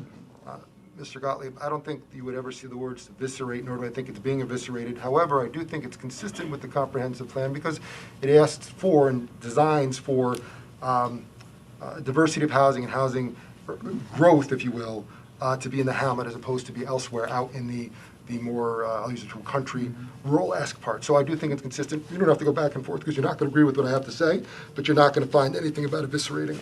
Okay, well, Sorry. just instead of the word of, okay. I apologize. No, go ahead. I'm saying I'm not. Just anything about the significance of the changes with respect to the current planning board process. I'm just looking for. You're not going to find something like that. Warren, you're asking a question. You're asking a question intentionally trying to control the conversation. And the reality of it is, you're never going to find that type of language in any type of document saying, we wish and we want to do, we want to change the process. If you don't have the answer, Jeremy, that's okay. I'm not trying, I'm just asking. If No, it's no, you're telling me I won't find it in there. You're not going to find that language. It's just, it's a silly question. Okay, and I'm silly, okay. That's a silly question. Thank you for the insult. My next question is the following. At the time that the town board put out the amended form-based code legislation red line, I believe it was last Friday, and the agenda was put online. Had the town board at that time delivered the draft FGEIS to the Chappaqua Central School District and/or the Newcastle Town Planning Board, both interested agencies? I don't know if we have. I don't know if we're required to. Are we? Because I'm asking if you're required to. Hold on, because I don't want a narrative to come that's not an accurate one. So I don't know if we're required to, if it's still in the process as opposed to a final product. But certainly there's public information available that it's an ongoing process. But go ahead, Nick. So Warren, I actually asked in the work session if it was distributed actually. So. And I was told it was not yet distributed. Okay, thank you. That's all I need to know. Thank you. It was not Nick, if you could just still respond. Right, sure. The FGIS is not being submitted to the board. It's not being accepted. It's still being worked on. So it would be premature to distribute it to interested agencies. So it would be sort of like the potential cannabis legislation would be like any other piece of legislation would be every time we were working on something, we'd mail it out, mail it out, mail it out. We wouldn't do that. So the answer to my question is no, you didn't. Thank you. Thank you, sir. All right, any other further questions? We do have some online. Oh, thank you, but there's someone here who's live, so there's someone who's live, in person. Good morning, my name is Sarah Shapira. I live at 23 Smith Street. I'm speaking as a, form-based code adjacent resident. I'm pretty sure I do live within the hamlet. There are many reasons that I oppose the form-based code, but I'd like to mention the one this morning that's most urgent to my family. We live on Smith Street, which is just beyond the property of Horace Greeley's original farm. I think technically it's the Washburn property, but that doesn't really matter. We lived here for about 8 years. We suffered through the streetscape project, and I came to a town board meeting just like this one, and I spoke about how it was impacting my family. And what they said to me is, it will impact some more than others. That's unfortunate. And I'm going to say something a bit controversial. I think that my opinion and those of the other residents that live within earshot of this study area, I think that our opinion matters a bit more than other residents. I didn't feel heard during the streetscape project, and I don't feel heard now. I felt like I was actually discouraged from coming to this meeting today and speaking directly to your faces. My suggestion, which I share with many of the other residents in town, is that we really do need to start over here. We have many, many new neighbors due to the COVID-induced real estate boom, and I'm certain that they would like to be involved in this process from the start. I would have liked to have been involved in this process from the start. I feel I've been here 8 years, and I don't feel like I was. Thank you. Thank you. Carrie, you want to share the online hands that are raised? Sure. Roger Klepper, I'm going to open your line. Just have to unmute.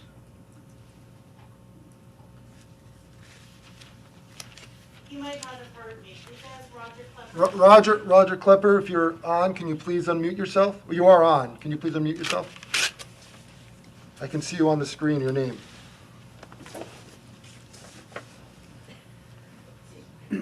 Roger? All right, you're in. You're in. I'm in. Fantastic. Hi, Roger Klepper, 19-year resident. So some of this, I have some questions just in terms of the process moving ahead. So sort of, I mean, I think it sounds like it's the position of the board, at least maybe not the official position quite yet.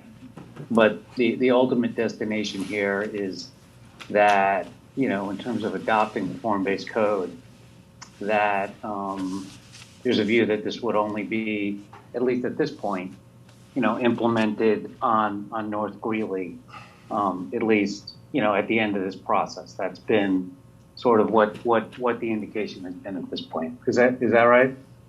Yeah, the form-based code is designated solely for the North Greeley, correct? Okay.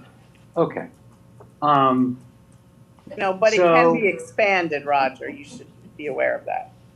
Yes, if a future board wants to change zoning, future boards can always change zoning and as they, you know, go through the process. But yes, exactly. That's what I was just saying. They can always go through a process. Yes, but the form-based code is only being applied to on this town board, and I'm not aware, at least at this stage, of anyone on the incoming potential town board that looking to expand it into the entire district.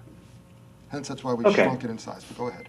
Okay, that's helpful. So, but the process we're talking about, the FG, you know, correct me if I'm wrong here. We have an FGEIS, right, and that's followed by the filing of a finding statement.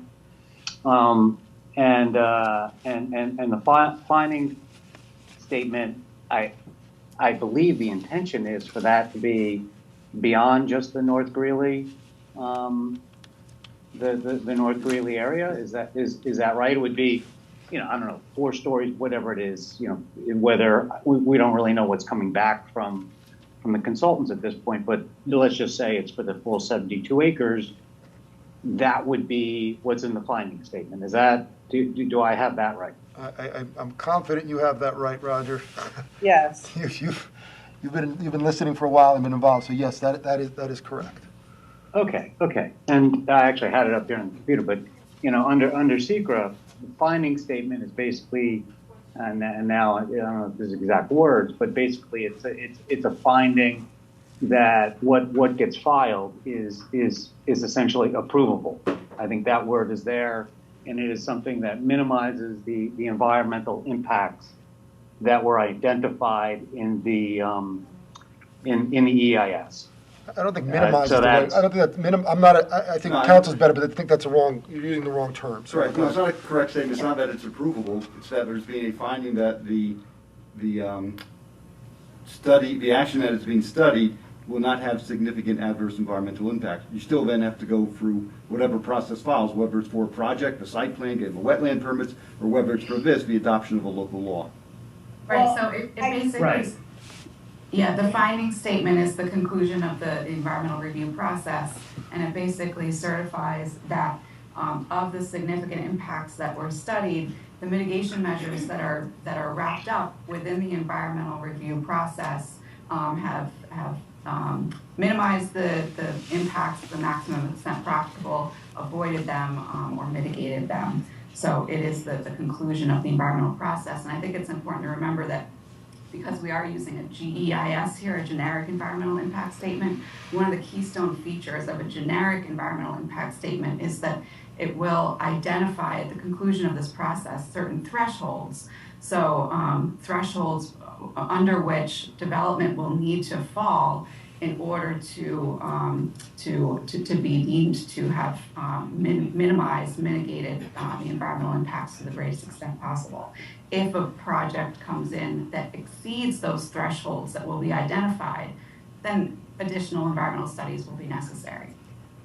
I think what Roger's asking, Roger, can you just confirm, is that because we're studying the environmental impacts of the entire 72-acre area, does that mean that if a future town board wanted to expand it, that any further environmental review would need to be done, or is it deemed approvable, is I think what you just said, pending obviously the one public hearing that would need to be taken? I think it would depend on what the town board at that time is looking to do, and whether it comports with the environmental review that was already conducted, or whether additional environmental review would be necessary at that time. I think that's a decision that would have to be made by that town board at that time. If I could, my concern here, and this kind of goes back to the wisdom of confining it to North Greeley, is that, I mean, I think the narrative at this point is that we are implementing in North Greeley because we, maybe as an experiment or for whatever reason, the board and the community is not yet convinced that the sort of findings aside, even if we do sort of get to a point where we can have those findings or whatever the case may be, is not convinced that that 72-acre implementation would be, it could be very, very bad for our town. It is something that, we think is still possible. So that's why we're only limiting it to North Greeley. So my concern here is that if you have that finding statement filed and someone, a developer, wants to develop, in those other 72 acres, and it meets with what's in that finding statement, which, I mean, I looked at SECRA, the word approvable was in there.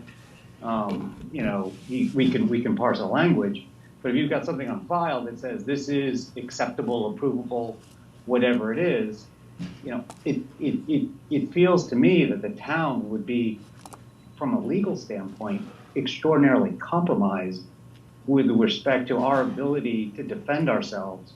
So in essence, you're sort of green lighting the full 72 acres. So let me just jump in, Roger. I think if council feels that we're compromised, we'll certainly address that legal issue.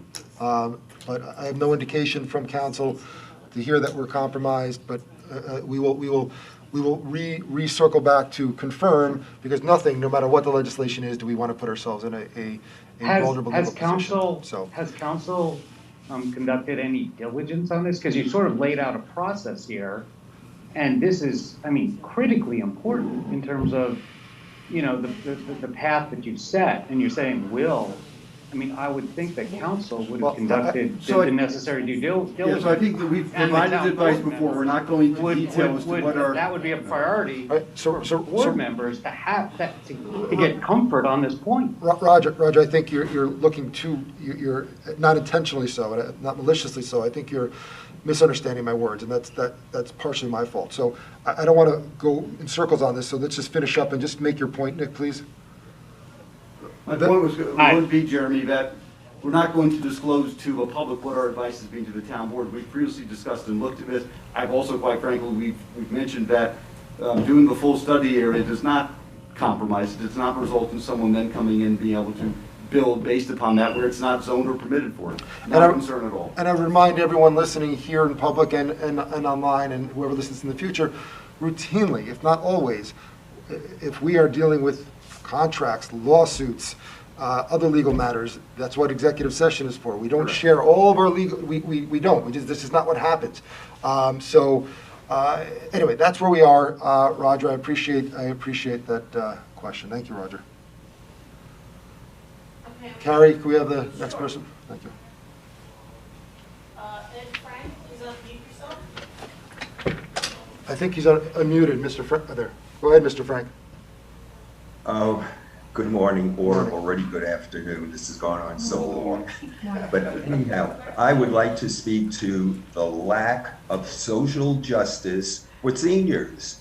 Myself being a senior among the older group of seniors, living in my house, living here in Chappaqua almost 35 years, I am accustomed to driving to my house, parking in my garage or parking in the driveway, going anywhere at any time that I so choose to leave. When the FGIS states that there may not be parking on Greeley Avenue or wherever you choose to do this, that's a problem. I expect that if I'm going to stay in this town, sell my house and move to an apartment, I need to have parking where I live. My wife and I are not going to be walking a quarter of a mile, 5 New York City blocks, to our parking site. And we certainly, it's almost absurd to think that anybody would have parking via a shuttle 1 mile away. How many times can I use that shuttle in a day? And at what hours? So that's my complaint, is the parking. And what it all boils down to is that the downtown hamlet is not suitable for parking because, as you know, it's in a valley adjacent to the Sawmill River, has a high groundwater table. There cannot be underground parking. And who wants to see in our small bedroom community large parking garages of the various types that were described? So that's one of my main issues is seniors being disregarded. No social justice for seniors who would like to stay in this town and have parking where they live. Thank you. Thank you, Mr. Frank. I do appreciate that point. Thank you, Mr. Frank. And I'd just add that, I would imagine, you're correct. I think anyone for that matter, if a builder is going to use a shuttle as their main way to assist people in parking, I think that's correct. Who's going to be, practically speaking, want to live in such a place?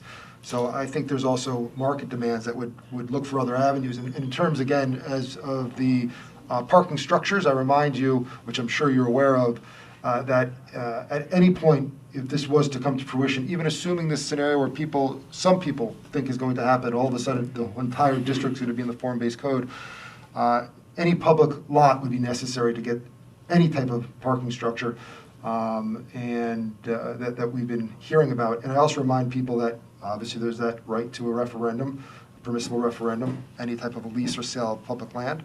And last but not least, I remind people that the lot behind South Greeley, the stores, that's not the town. It's not a town of Newcastle lot. That's it's a shared ownership. So, thank you, Mr. Frank. I do appreciate what you shared. Carrie, if you could bring the next person in, please. That's it. That's it. Okay. All right. Thank you, everyone.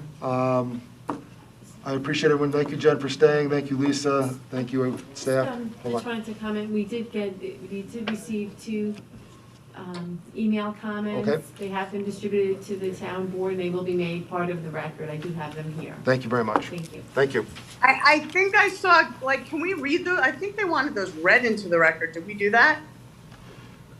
Typically, you don't read them, the board members have received them, so you have. They can be put into the record. They can be If you want just, to, you can. Yeah. how long are they? Let me see. Each of them is about a page. I can speak quickly. Okay. Okay, the first email received says, as the chapter 60 zoning article 8 form-based district section 60-800 to 60-930 draft. 1. This gives the town planner, not the planning board, authority over what is built in the areas of the form-based code. In March, the planning board objected to being cut out of the process. No one person should have total authority to approve changes to the hamlet. 2. Section 60-830 subsection B supersedes other parts of the code, but is to be written at a later date. 3. Wetland permits no longer would go to the Environmental Review Board, just the Environmental Coordinator. 4. Section 108-2 would be the town engineer rather than the planning board. 5.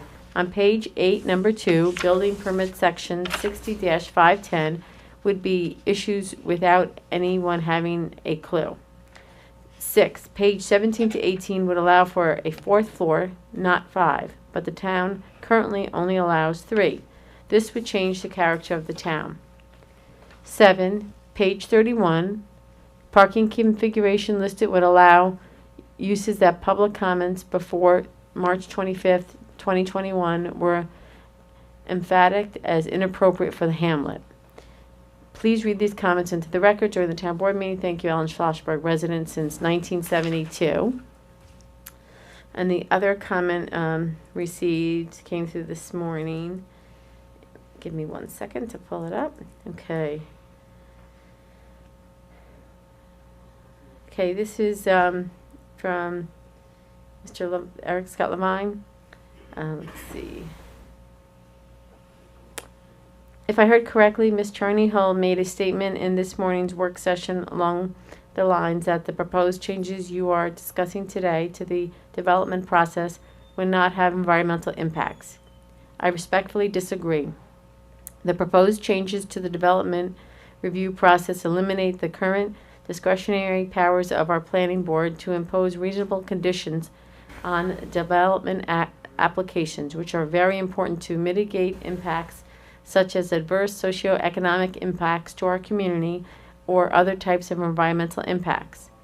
If you eliminate the discretionary review process, which has been in place for our community for many decades, the proposed form-based code could therefore have different and heightened environmental impacts relative to if you leave the current planning board powers in place.